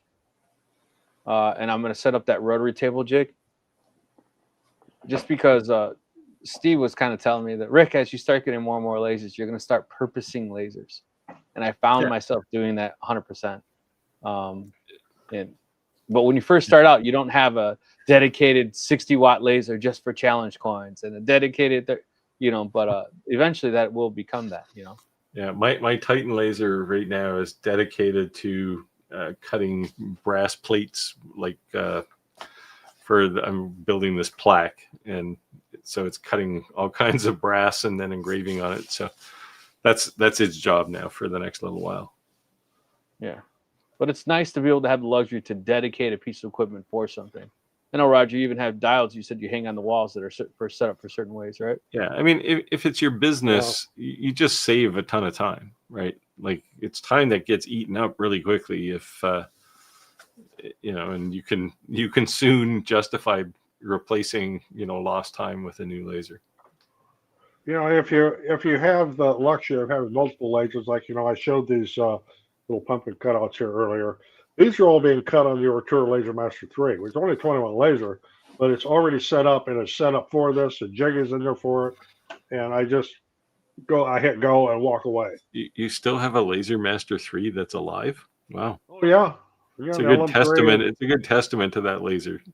Yeah. Back in the early days, that was like the dream diode laser. Yeah. Before everybody went uptown with like enclosed 50 watt lasers and stuff. So. Yeah, it's even in an enclosure. Oh, yours might be. The original wasn't. No, This one is the LM3, and it just works. And it's the same with the longer B1. I use that for a lot of the heavier stuff, especially like cutting cedar fence packets like Rick does, and it just sails through them. Yeah. I mean, I don't even know how many hours are on it. People are saying, well, you can't run that at 100%. You'll burn the head out. I haven't, and I run it 100% all the time. Yeah, everybody So do says. That's such one thing, I think it's such an urban legend, right? When people say, "Oh, you can't run it at 100%," it's like that's crap. Like I run every laser at 100% at some point. only thing that some I would of them tell constantly. one thing I would tell people when it comes to cedar fence pickets, because again, what people are saying, what are your settings? That can be so far off with cedar fence pickets because of the moisture. Like, Oh yeah, that makes a I will big thing. I will watch Menards, and when they drop to like super low, I'll go spend like $200, $300. But they're sitting in my basement for like 6 months. You know, I'm just using them. So they're dry. But if I go buy them right now, oh man, I'm not saying I'm cutting through concrete on that dial laser. Yeah, You know, they drip when you pick them up. I do the same thing as Rick. When Menards has a good sale on them, I'll go down. I'll really stock up. I stack them up on. We have a outdoor shed I can stack them up in, and I put little bamboo sticks in between every layer, so air can move through them, and they're completely dry out. And then when I get ready to use them, if sometimes I'll run them through the planer, sometimes I won't, but depending on what I'm making. And my big thing is that Rick has no luck with his birdhouses. That's what I mostly do with my cedar fence pickets. Just twist that knife. Yeah. Yeah. You know, because I started my website, rickstwocents.com now. Jokingly, I was going to put the birdhouse that I never sold for sale on it just to just for jokes. Because I don't have anything for sale yet. I was just going to put that on there. No, my main thing with the cedar fence pickets though are signs, and we do just tons of signs. And I'll do all the engraving on them, and for everything I use a longer B1 on cedar. Yeah, the longer B1 is just a beast. The biggest thing to me is that, and I say this all the time, is that my workhorse was a Tesla V35. When I went to the longer B1, I did not think that 5 watts was going to make a big difference. It does.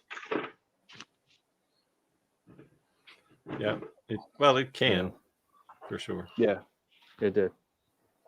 He said, "Steve, you're crazy." No, I'm just kidding. He didn't say that. No, he likes the Omni X too. Like, what's not to like? I have to get back to it.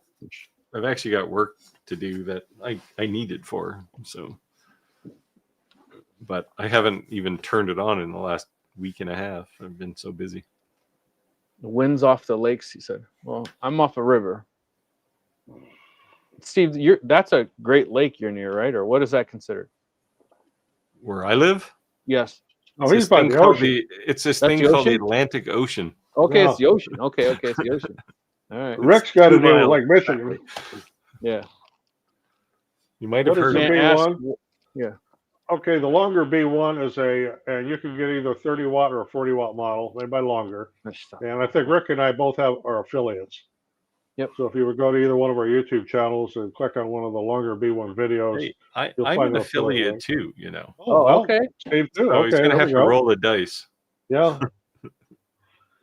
So it's just a workhorse laser, and my biggest thing, and I do this when I'm doing reviews on lasers. I haven't done any in a while because I'm getting kind of old. But if it works, it's great.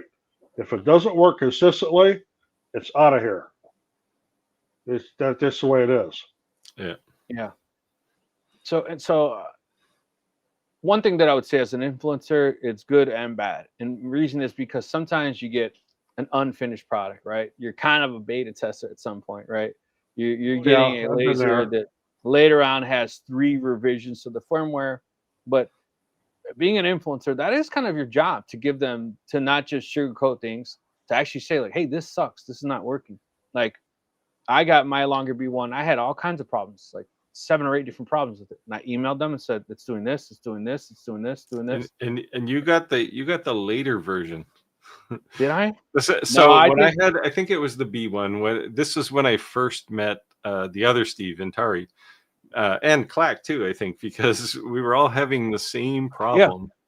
No, I never even posted the video initially because I got it at the same time as you guys. Well, I literally sent a message to Longer. I got on a call with them and said, like, I'm not going to review this thing because I never posted a video review.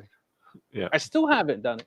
Oh, I did it eventually because they did fix the problems, but and part of it was picking the wrong driver in Lightburn when you were doing Find My Laser, and it was just It was just a Yeah. comedy of errors. But mine wasn't homing. The laser wasn't turning off. A couple of things, like 7 or 8 different things, but they figured it all out, got it all figured out. So that's what I would say. There's definitely some bleeding edge things. I just went through this actually with Fiber Seek. These are the guys that have the carbon fiber printer, 3D printer. Solid laser, but the one I got is definitely a prototype.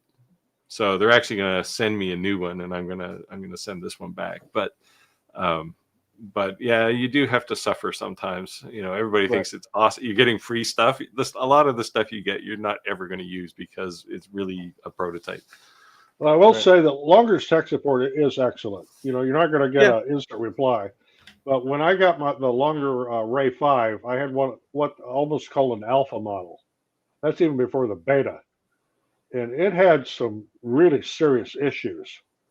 But they wanted to hear back, you know, from us influencers. And we, you know, said, you know, this is bad and this doesn't work. And, well, here, you know, we'll send you this and this. And, I mean, no, the Ray 5 I have, it's still the original. It's had the modifications made to it. And I've extended it with both extension kits. And I can do 800 by 800 millimeter with it. I mean, it's only 20 watt, but it does the job. I do find it interesting that you both call yourself influencers. I'm not an influencer. I'm a YouTuber. There's a big difference. Influencers sound like you're doing some coercive, like covert thing. Well, we do, don't we? No, I don't. But isn't a YouTuber only on YouTube? Yeah, I'm only on YouTube for the most part, anyway. It's the only place that really matters to me that much. I don't know. They kind of give us they do reviews on things as the tag of influencers. I guess that's where I adapted that from. I could say I'm just a reviewer, but like, I mean, I'll put an affiliate code at the bottom of a video that I review, and if if somebody wants to buy it, great. If they don't, well, that's okay too. Like, it's not like I just don't want to feel like I'm coercing people into something, because I have had people say, "Oh, I used your affiliate link and this laser is not working," and it's like, and then the next obvious unspoken thing is, and it's all your fault. It's like, Now I do get things, and I'm sure you guys have had the same thing. They'll send you something, hey, we want you to do this review on it. We'll send it to you for free. So you get it up and you set it up and put it together. This thing's a piece of crap. Yeah, free. And I will, even if it's free, you're charging me too much. I literally tell them, I says, you do not want me to give a review on this. You want it back? And they'll say, well, no, just don't post anything then. For a while, I had, like, when you're just starting out, you don't get like the top line stuff, right? You get like the $50 lasers. And for shortly after I started my channel, I had quite a pile of these really cheap things that I looked at them and there's just no way I'm going to do a video on this thing, right? So I had a pile of those. I got rid of a lot of them. Yeah, so back to the Longer B1. I was very transparent and honest in saying that it had issues when I first got it, but that was the issues because we received it in a beta stage. So from a consumer point, from a purchase point, we did our job, right? Those issues were resolved. And to me, the Longer B1 is extremely powerful and it's a workhorse, and I've never had an issue. So, and that's like my daily user when it comes to diode. So that's why I would suggest it. Now I have 2 of the B1s and they get used a lot. Yeah. Yeah, and here Chris is saying his lasers are slowly becoming task dedicated, and I do the same thing. I have, whether it be an Atom Stack or an Ortur or any of the Longers or even the MechPow, every one of them has their own thing that they're dedicated for, because I have the luxury of having that several lasers. Yep. But it's understandable that when you're first starting out that you don't. But just understand that your first laser, it's like your first time you smoked crack. You're gonna want it again. I mean, it's different. It's different if it's a hobby versus it's your business, right? Like, I think if it's a hobby, you don't care if it takes a day to reset your laser to do something else. But But to the point where you said though, Steve, is like setting up these jigs, preparing, that's time. Yeah. Right. So if you're gonna make something, you can just throw it on there and like Roger said, that one particular laser for that cutout, he can just pull it out and do that. Like that's just he's ready to hit the ground running. So same thing with my coins. Somebody wants a coin, I don't have to do nothing. Like just I throw a blank on there and go. Yeah, which is a good thing because I have to make some more coins this week. Yeah. So tomorrow, I guess, is the end. Or well, tomorrow's only Thursday, right? You know, if you're doing things in a production type standpoint, which I do a lot, I know Steve does more one-offs than I do. I do a lot of production stuff. So I have a jig for whatever, and I make that jig, and it's screwed to the baseboard for the laser. I just drop my parts in it and hit go. Yep. You know, so for the first time, go ahead. Sorry. Yeah, just pull them off, throw another batch in, hit go. I mean, I don't stand there and watch them either. I'm in the area.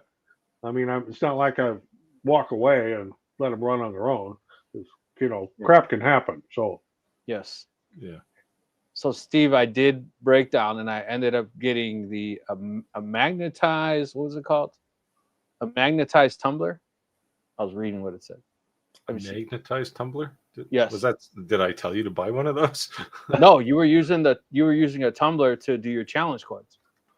Oh, yes. Okay, I was thinking like a drink tumbler. No, a magnetized tumbler for the coins. So, yeah, they work well. So in the directions, it said like, and it's funny we're talking about this. It said start with this amount of water, start with this amount of solution, and test on your own, right? And I did the video exactly what they suggested, and it sucked. It was so loud, like it was like ears, like no. It was loud, like there's a mark on the side of mine on the plastic container part. Like you have a plastic orbital like flat rotary one, right? There's a mark on the side, which is the fill line on mine. Yeah, so it said a quarter. I ended up doing half. When I did half, it wasn't loud at all, and it created like this tornado effect with the water. Yeah. It made a tornado effect. And it worked way better. I can't stay here anymore. I have to take a bath. Okay, go take a bath.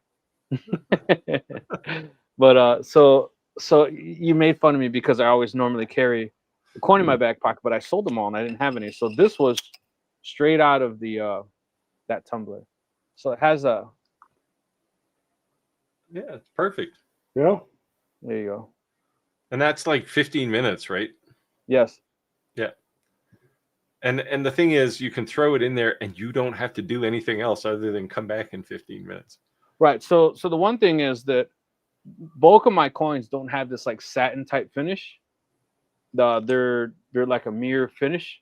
You could literally like see your face in it like a mirror. Yeah. So at worst case scenario, just took off half my time because it's completely smooth. It may be dull. Yeah. And then you just buff it, right? Right. So I'm about to come up with a bunch of new coins. The guy's been asking. Yeah, because I saw you did a short video or something where you're like sitting on the floor and you're rubbing these things, and it's like, oh my God, Rick, buy a tumbler. No, I was literally using a what do they call it? A Dremel. Yeah. You know? Now, having said that, the last coin I did for, I think it was the Titan video, I did a coin on the Titan, and the thing was almost perfect when it came off the laser. Like it was clean. Oh wow! And I literally threw it in the tumbler for 3-4 minutes, and it came out. It was awesome. Yeah. So then I had two different type of medias. I had a BBs, and then like these. They almost look like staples. The pins. Like the pins. It's like little pieces of stainless steel wire. Right. Well, they say it's stainless steel, but it sticks to a magnet, so I'm not sure. Right. So I tried it with the BBs. I tried it with the other one, and I just put them both. Yeah. So I have the pins, and then I have these like little ceramic. They look like little pills, and they're sharp edges on. Like the ends are kind of beveled, and I threw a handful of those in too because they just kind of bounce around in there, and it seems to make it a little shinier. Early on, anyway. Send me an Amazon link for that. I'll try it. I didn't get them at Amazon. I got them at our equivalent to Harbor Freight. Oh, okay. Maybe I'll check it out. They have tumblers there too. See if they have something. Yeah, they're just little ceramic wedges. Like they're beveled at like 45 degrees, but they're, I don't know, probably a 1/4 inch in cylinders with a beveled end on each end. Oh, here, TJ is saying bamboo has an anti-vibration feed add-on on inch high, and Steve is right about the printer being a Jello. And it's not just bamboo that has that. If you go on Thingiverse and you want to print something on a TPU, you could put what they call anti-vibration feed on a Creality printer or any printer if you wanted to. I do wonder though how it actually is anti-vibration, because the thing is moving back and forth like 2 inches. I have never found a use for I keep mine on really solid surfaces, so I've never had a use for it. Yeah, when I was doing industrial lasers many years ago, we came across this stuff called sorbethane, which is basically this really gummy rubber, and you can put it underneath things to keep the vibration down. You can still buy that stuff. It works really well. We just cut little squares. Chris, yeah, 100%. Not always maximum anyway, and yeah, that's true. And it's the same thing with the CO2 laser for the most part. 100% is, I don't run my CO2 100% usually. It's about 80. But a 40-watt CO2 laser head is rated actually a little higher than that. Yeah, my big laser, my big CO2 that I built, when it says it's running at 100%, it's really running at, I don't know, probably 95 at most. And that's because I tuned it that way specifically. Now, Velf is saying the 100% things never result in a broken laser for us. Old neighbors still kicking, and I am the same way. I have never worn out a laser head. See, this is hundreds and hundreds of hours on it. This is especially true for diode lasers, right? Like when you set a diode laser to 100% power, the laser runs at the same power all the time. What you're doing is increasing the pulse, the number of pulses, right? So the frequency of the pulses when you go to 100%. Really, all that's doing is turning the laser on and off. So, you're basically always running at 100%. Now, TJ's asking if I've ever used the ludicrous speed on the X1 carbon, and yes, I did once, just to see what it looked like. Does it look like crap? Yes, it does. Okay, because really I saw that there, and I was like, oh, should I try this? Yeah, it prints it really fast, and it's kind of cool to watch, but it looked like hell. Well, say it looks really fast, but what? Say it again, Roger. It looks like hell. It's printing fast and laying it down so fast. I thought you'd say it take the opportunity to say it goes really fast, but it prints like a Creality laser or printer or something. Well, actually, Creality printers will print decent when they work. Yeah, I mean, the when they work, Pro they prints print really well. just fine. But at the ludicrous speed, and I tried it just because it was there, and I had to try it. And I printed one of the little boats, and it's like, this looks like hell. A lot of stringing, and but I don't print that fast. I mean, I print stuff for quality. I've got for example, this here again. This is printed high quality because that's what I sell. I want to sell a high quality item. I don't want something that looks like it was done in half the time or with a 0.8 millimeter nozzle. Yeah, everything is going to be smooth. It's going to be good. There's going to be no stringing on it. There's not going to be any problems with the holes in it, or everything's going to be smooth. So, I mean, it's done to be quality. Nice. Like I said, did I miss anything? Been upgrading my Fox Alien? You missed everything, Clack. Yeah. Yep. You missed it. We did a giveaway and everything. We gave away a tank. A 1.5 kilowatt spindle on a Fox Alien. That's pretty impressive.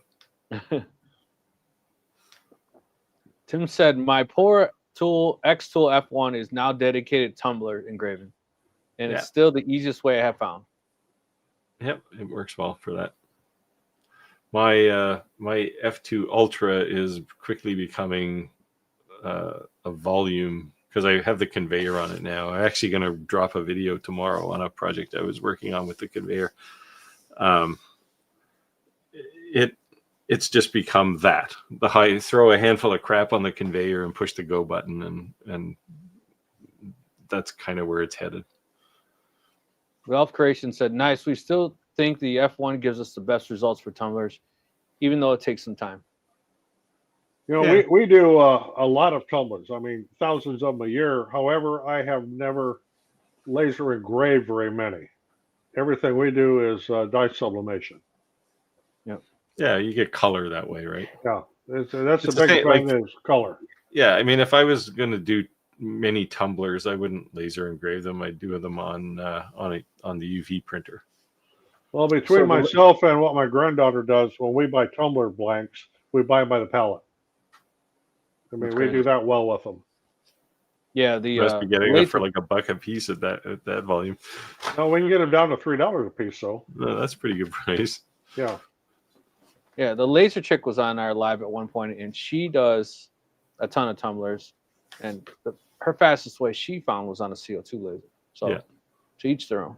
Yeah, and I mean, you get good results, but what you won't get is color, right? And I mean, I don't care how good the laser engraving is. If you put it beside any color tumbler, people are going to go, you know, this is nice, but this is like, ooh, this is fantastic. Right? Agreed. Agreed. So it's one of those things. I'm pretty sure this is one of the reasons why the Eufymake E1 sold insanely well, is because people see this, right? They see color as the differentiator. And one of the things that's been highly successful for us with, you know, the tumbler end of it with sublimation is since the introduction of the more advanced AI, we could create things that I don't have to worry about somebody calling copyright on it. And we could create some really original stuff and people just go nuts over them. Yeah.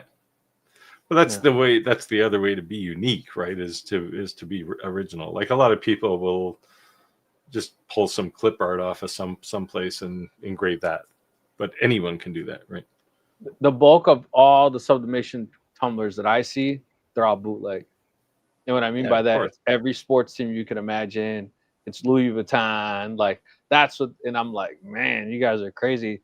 You know, selling this, you're gonna lose your house. I mean, see, they're relying on the fact that like Louis Vuitton is not going to sue somebody who makes 10 tumblers a year, right?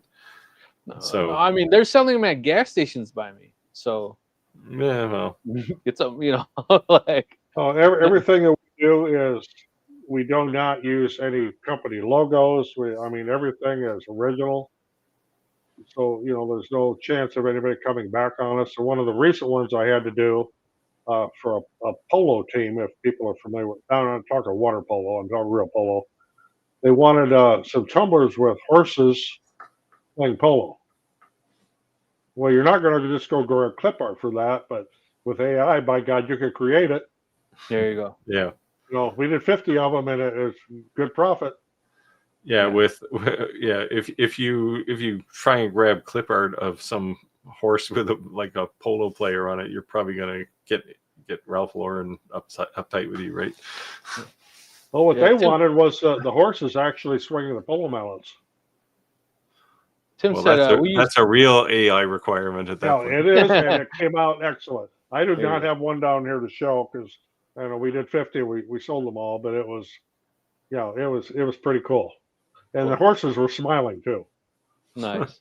Tim said we use 2 passes, one with the dial to take off the coat and one with the IR to clean it up. That's cool. Yeah. Valve Creation said, yeah, our go-to as well comes out so clean.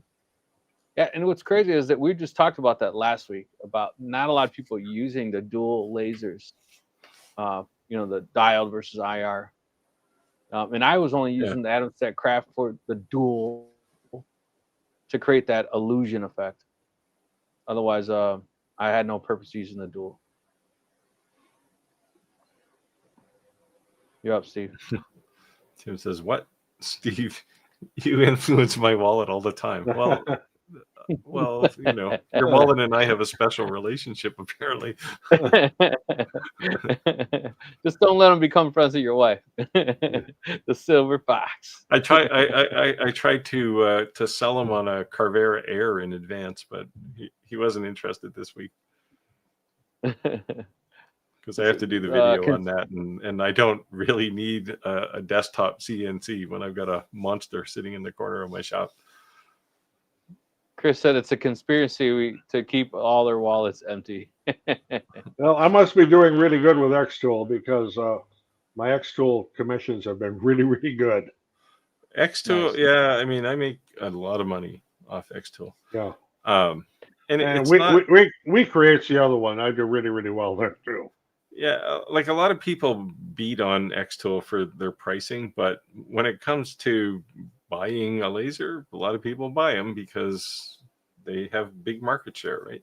And it's a quality product. I mean, Yeah. Yep. I would say the bulk of my affiliate links were set up through this one company, and they just recently got bought out and they changed. It's like AFF something now, like longer. Oh, Awin, right? It used to be Share a Sale, and now it's Awin. Yeah. Yeah. And if you didn't update your links, you that's it. They'll work, but you won't get commission. Yeah. So I had to go through all my videos this week and like recreate all my links and re-update all my links. I was like, why haven't I made any sales? Like 0. And I'm like, oh man, I got that notification a while ago. I never did that.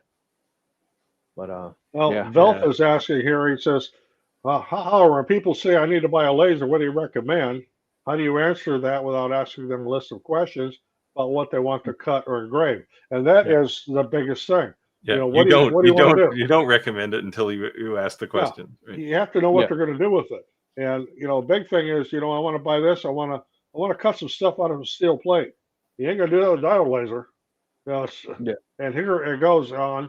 He says he's surprised how many people buy a diode laser, not knowing that it won't cut or engrave clear acrylic, and that's absolutely true. Yep.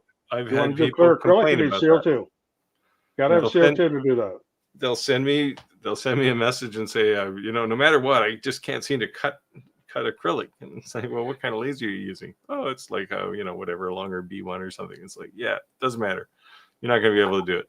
Well, maybe if I get a more powerful one. No, you can get a 120 watt diode laser and it's still not going to cut clear acrylic. I had somebody comment yesterday on mine. I have a coin that's the U.S. Marine coin, and asked me for settings that I used on my diode laser to make it, and I was like, dude, it'll never ever happen. And if you do about 400,000 passes, you might do it.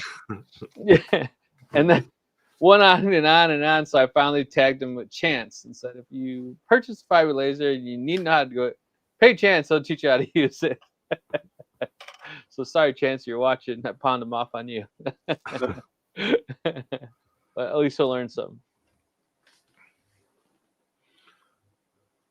So ATB is, and again, ATB, I'm sorry I didn't answer your email. I've just been buried with stuff, and we got a kind of a private thing going on, but I will try to get to it. But isn't that why they send you the betas and prototypes? They can see where they need improvement for the most part, and I think that's true. Yeah. They, and a lot of times they'll say, we're sending you an alpha model or beta model. We want your opinion. We want to know what we need to do here, what needs improvement, and they don't want you to put that in a video. They just want the input, and then they will either fix what needs fixing, or they'll send you a newer product and, go ahead and here and review this. And that's the way most of the companies have been. Yep. Agreed. Yeah, like the Eufy Make E1, the UV printer. I basically wore my printer out. And then they did some weird software update that broke it completely. But that's why they sent me a production one, because my beta one wasn't working anymore. Skylar's either. Yep, Skylar had the same problem for the same reason, right? They just basically evolved the thing to the point where it didn't work anymore. So I boxed mine up just yesterday and sent it back to them, because they want to do like post-mortem now, right? They want to find out what wore out over time. That's what happened with a heat press that I was sent, and it was an automatic heat press. And the thing was really cool. I mean, the whole idea was really cool, but it just literally did not work. And I went through everything with it. We're back and forth with their support company, and I'm not going to say the brand because it's a good brand, but it was an alpha model, and I ended up having to send it back. And then they're making, this was just recent, and they're going to be making whatever improvements to it. And then they're going to send me the I guess it's going to be the beta model. I'll wait and see what I get. I would just say there's a big difference in heat presses for a reason, like Yeah. drastic. And if you were to get a laser thermometer, temperature gauge, however you want to call it, and you get a cheap one and you move around that plate, there's going to be such a Oh, there's such a huge difference in temperature. Yeah, if you want to see that, get a FLIR camera, right? Yeah. I mean, camera. I mean, Roger and I have those because we go manhole. Yeah, I do too. I got one. Okay. Our big heat press is from Heat Press Nation, and it is 100% accurate all across the board. And this is a big 16 by 20, but it was also very expensive. Yeah, so I have a Hytronics, and people always ask me all the time, they're like, how much was that? And I kind of just laugh, like, too much. Yeah, I mean, when it has Wi-Fi and it has a countdown to warm up, and you know what I mean? Like, but I justified it because I was making tons and tons and tons of apparel, right? So that was why I did it. But I would not recommend that unless you have deep pockets or someone's starting off, because it's just ridiculous expensive. Well, another thing, no brains. While we're on the subject of heat presses, a lot of people will buy, like a Vevor brand, and I'm not knocking Vevor by any means, but they'll buy one off Amazon. It's $120, and they're going to try to commercially do like T-shirts or something. You can't. That's not a commercial heat press. And they're, well, it only lasted me about 30 days. Well, the one I have, I can run 24/7 if I wanted to. It's commercial press. Right. You're not going to get a hobbyist press so you can use things commercially. It just doesn't work. I actually have a Vevor press, but I make like 5 T-shirts a year, so it's not a big deal, right? But you're not pressing 200 shirts at a time. But the other thing is that they always try to tell you, get these 8x10s or 10 by. You got to get at least like a 16 by 20 by 16 by 24. You got to think that every shirt you're not going to do is small through medium. Like you're going to get these 2X, 3X shirts, and you can't tell someone like, oh, I can't do that. So if you're going to do shirts, I can't do that because you're too fat. Go on a diet and come back, and I'll give you a great deal. Yeah, get a smaller shirt. I actually was doing 6XL shirts, and that's also why I switched from DTG to DTF, because DTG to me is like phenomenal. Like phenomenal. I can print $100 bill on DTG and stick a real $100 bill next to it, and the color is identical. The color profiles, the inks are just insane. But to go over an extra large shirt, forget it. I'm not saying especially when you get into especially in the 2X and 3X in sublimation. I've got a 13 by 20 printer, and if you don't have a big enough printer and you're printing something like an 8.5 by 11, and you're trying to put that on a 2X or 3X shirt or bigger, it's not going to look very good. Yeah. I have do it in 2 pieces. Yeah, but you'll see the seam line. It just never works out right. Yeah. I have an Epson 570, the big wide format. Yeah. Let's see here. Vevor makes great magnetic cleaner. I'll be able to add jewelry cleaner at service at my shop. They make good products. I actually have a couple reviews coming up. Yeah, the thing you got to appreciate with Vevor is basically everything they sell is stolen intellectual property from somebody else, right? You just have to live with that. And their product range is so wide. They make it's everything. insane. Yeah.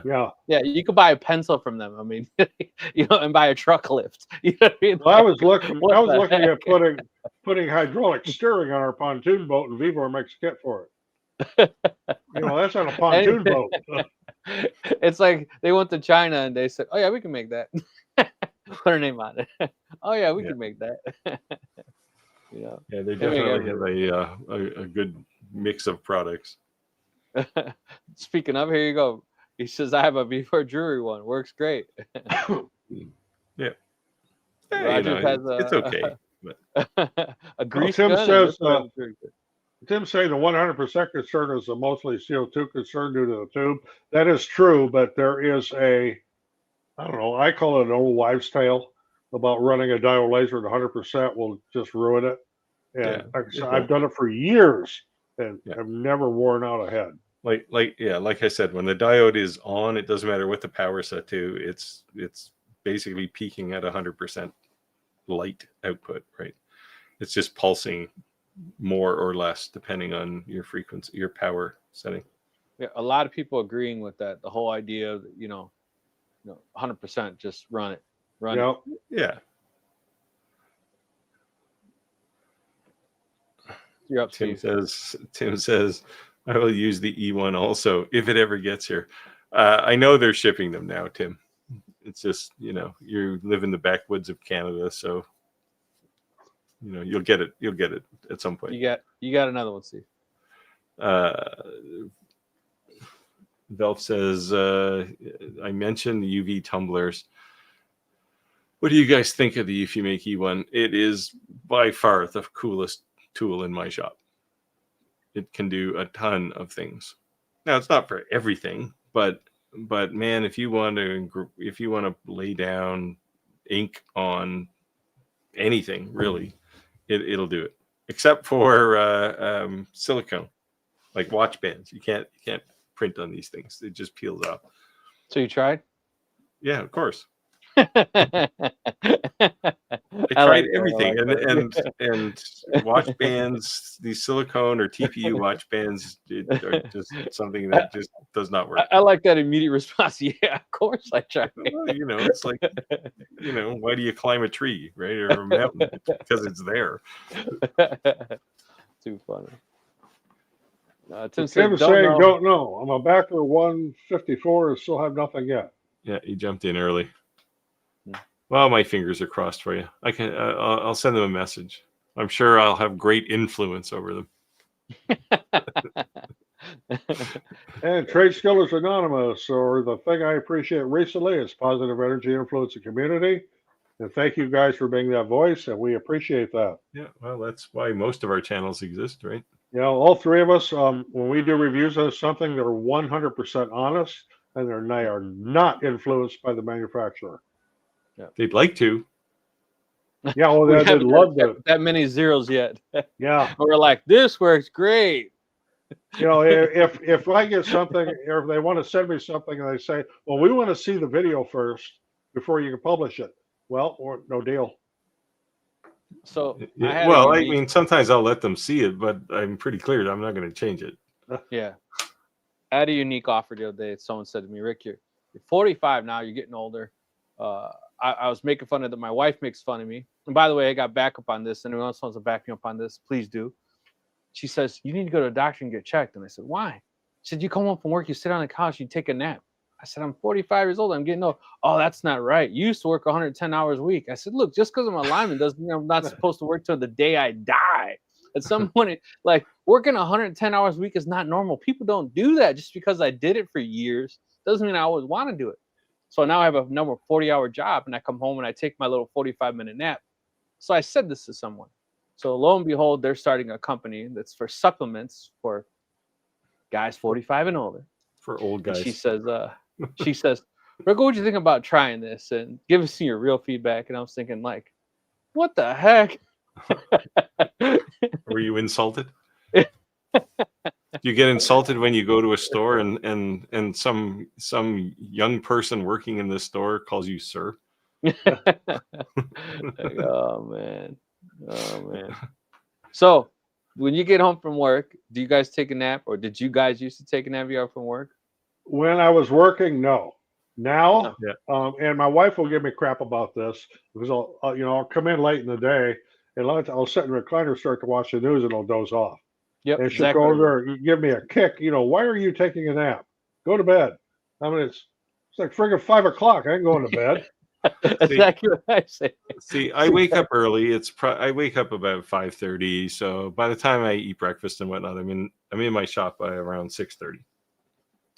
I noticed this, Steve, because sometimes I'll send you emails late, and then you email me early, and I'm literally replying to your email as I'm standing in the shower. well, keep in mind, 6:30 for me is like 4:30 for you, right? Right. So then I'll come back. I'll come out of my shop at 7:30, wake my wife up and tell her to go to work, have a coffee, whatever, a little breakfast, a second breakfast, a little snack. And then I'll go back to my shop and work till lunchtime, go for a walk. Then I'll have about a 10-minute nap. And if it's more than 10 minutes, it screws up my whole day. But then I go back to my shop and finish my day. So I don't feel bad. My thing during the day, you know, and I work my butt off here, but usually about 1 or 2 o'clock, I'll come in and I'll actually make a cocktail. Unless I work with power tools, then I won't. But I'll make a cocktail. I'll go out and sit on my front porch for about half an hour, just to unwind a little bit. Then I'll go back to whatever. Yeah, that's why I take the walk, right? It's the mental clearance. Yeah, you got to have clear your head and. Yeah, I don't generally try to drink beers because I start enjoying myself. That whatever you're doing, forget it. I'll do it tomorrow. So here, Bell Creations is saying, speaking of AI, we love AI, but sometimes you want to buy specific high quality art on Etsy. Yeah, I've looked at it, and then here again, just end up getting AI anyways. It's kind of a bummer when you can generate yourself. Not necessarily a bummer. It's good for you. I mean, you are then being the creator, not somebody else. This is kind of why I thought about selling artwork on Etsy, and I'm going to, just because just browsing Etsy, I'm like, how does this sell? 8,000 sales, like this is crap. Like, you know what I mean? Yeah, it's like, are there still 8,000 people that don't know how to run Gemini or GPT or like, you know, you name it, Cloud? I'm 100% going to. Like, yeah. I figure if I don't make a ton of money, but it's just kind of making money in my sleep, so to speak, I'm going to. And at least then I know the artwork will be legit, you know, be vectorized and it won't be crap. Yeah, the question is, you'll know it's legit, but does anyone care if it's legit? That's the real question, right? Yeah. Well, at least if our subscribers bought it, they'd know I wouldn't be sending you crap. I mean, I generate a lot of AI stuff, imagery, because, you know, if you pull anything off the network, off the web, it's probably going to be copywritten, and someone's going to try and sue you, right? I know all about that. Yeah. So I've had people try to sue me for using pictures of my own damn house. Yeah. Chris said, I wonder if Disney or Jeep, etc., thought about doing a reverse class action lawsuit on their copyright. I'm not sure what that means. Reverse.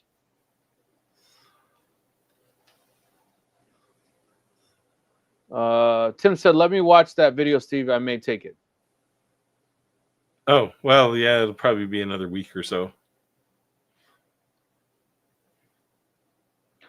Looks like we've hit time, guys, so we'll wrap up these last couple questions, and then so let us know if you have any questions. I'm about to turn into a pumpkin.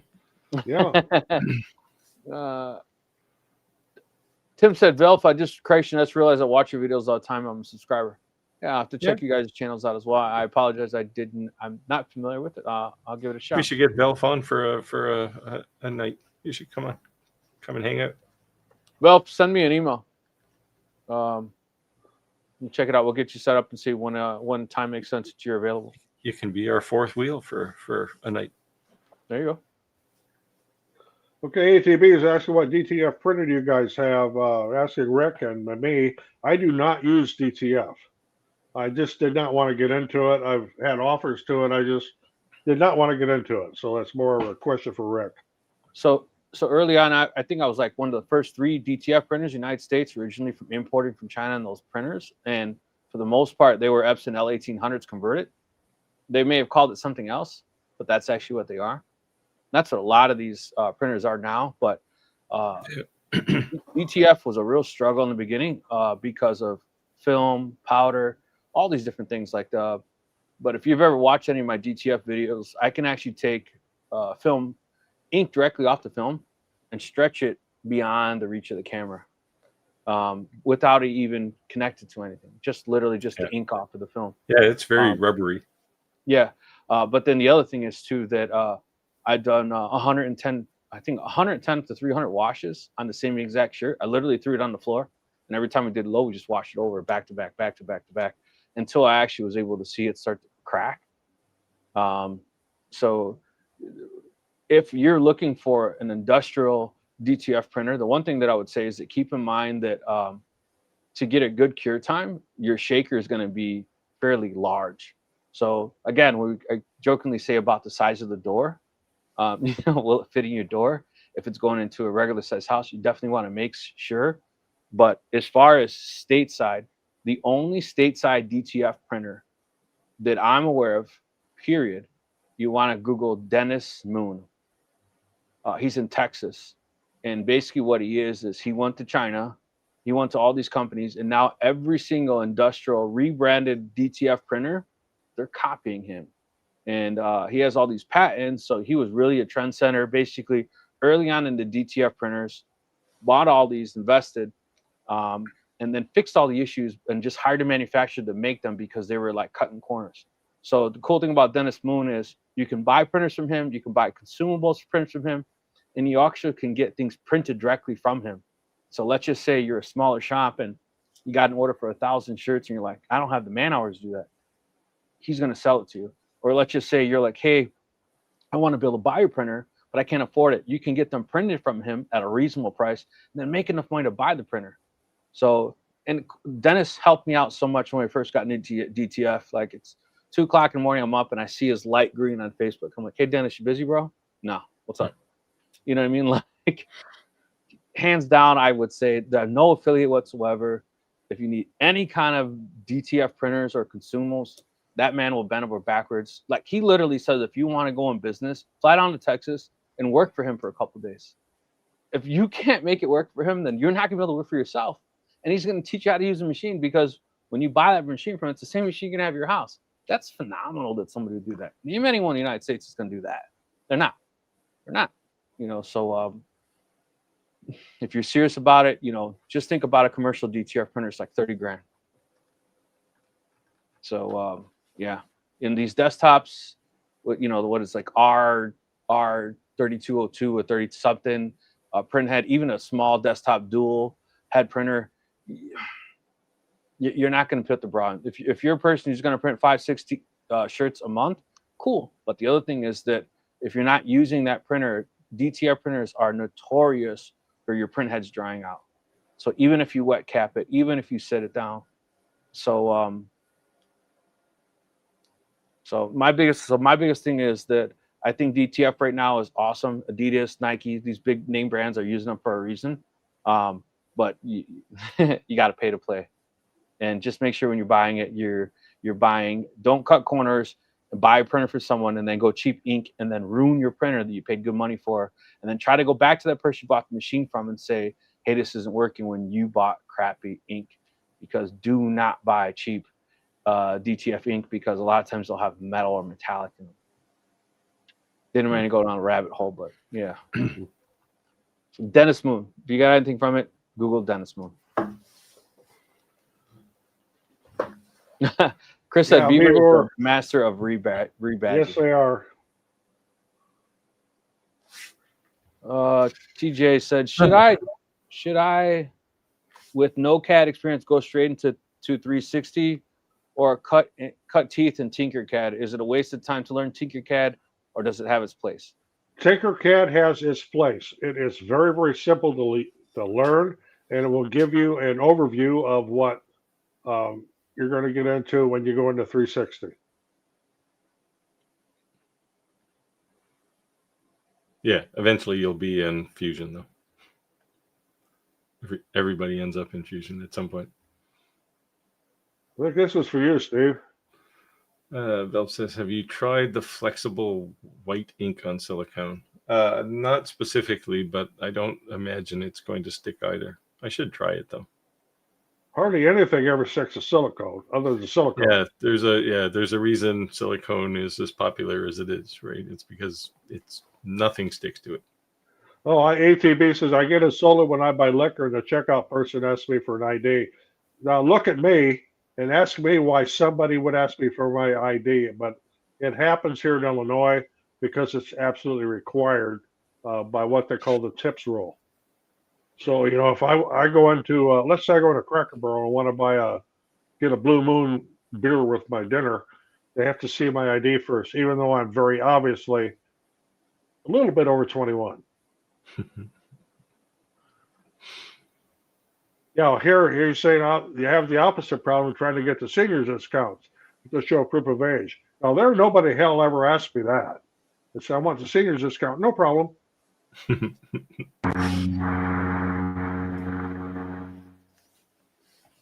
So Santa's laser engraving, she's I was 45 at the time, white hair then, with the wife at Subway. Wife was buying that day, I guess, at the counter, an 18-year ass. You need the discount for your father? Ouch. I will say a little bit of a funny story. I was with some friends of ours. We were down in Playa del Carmen, Mexico. This guy and I are exactly the same age. We're both 68 years old. Whereas back then, we would have been 65 then. And this guy's trying to sell some stuff to him, and he's not interested. He looks at me and goes, "What about your dad?" I was a little bit insulted over that. So Velf is saying, "I don't have an issue." The heart. Yeah. Velf is saying, "I don't have an issue with AI for me, but if I'm paying for it, I want it to be real, or else I could just hop into Chat GPT and do it myself." That's true. Yeah.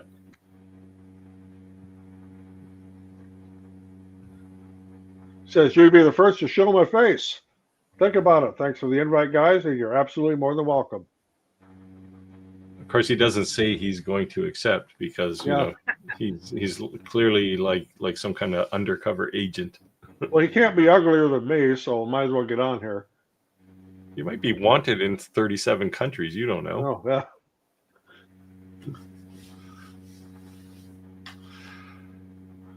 Say, I don't know if I have the face or voice for video. I find it easier to type up my scripts ahead of time and use 11 Labs for the voice.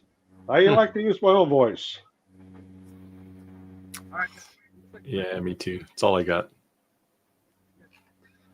Right, Rick, we're out of chat. Yeah, Rick is muted or something, or we're not hearing him. Yeah. All we're getting is a buzz. Rick has a buzz. He's got bees. You're very quiet. Right. My mic died, so I went to drop into the internal. I just want to thank everyone for joining the live. We'll see you on the next live broadcast. Thumbs up. Let's shut it down. I would say, Rick, do you have anything you want to say on closing? But we wouldn't hear it anyway. No, we wouldn't hear it. I think he's saying we're all going to close up. So this is Roger from Roger's Shop. There's Steve from Steve Makes Everything, and Rick from Rick's 2 Cents. We'll see you all next week. Yep. Take care, everyone.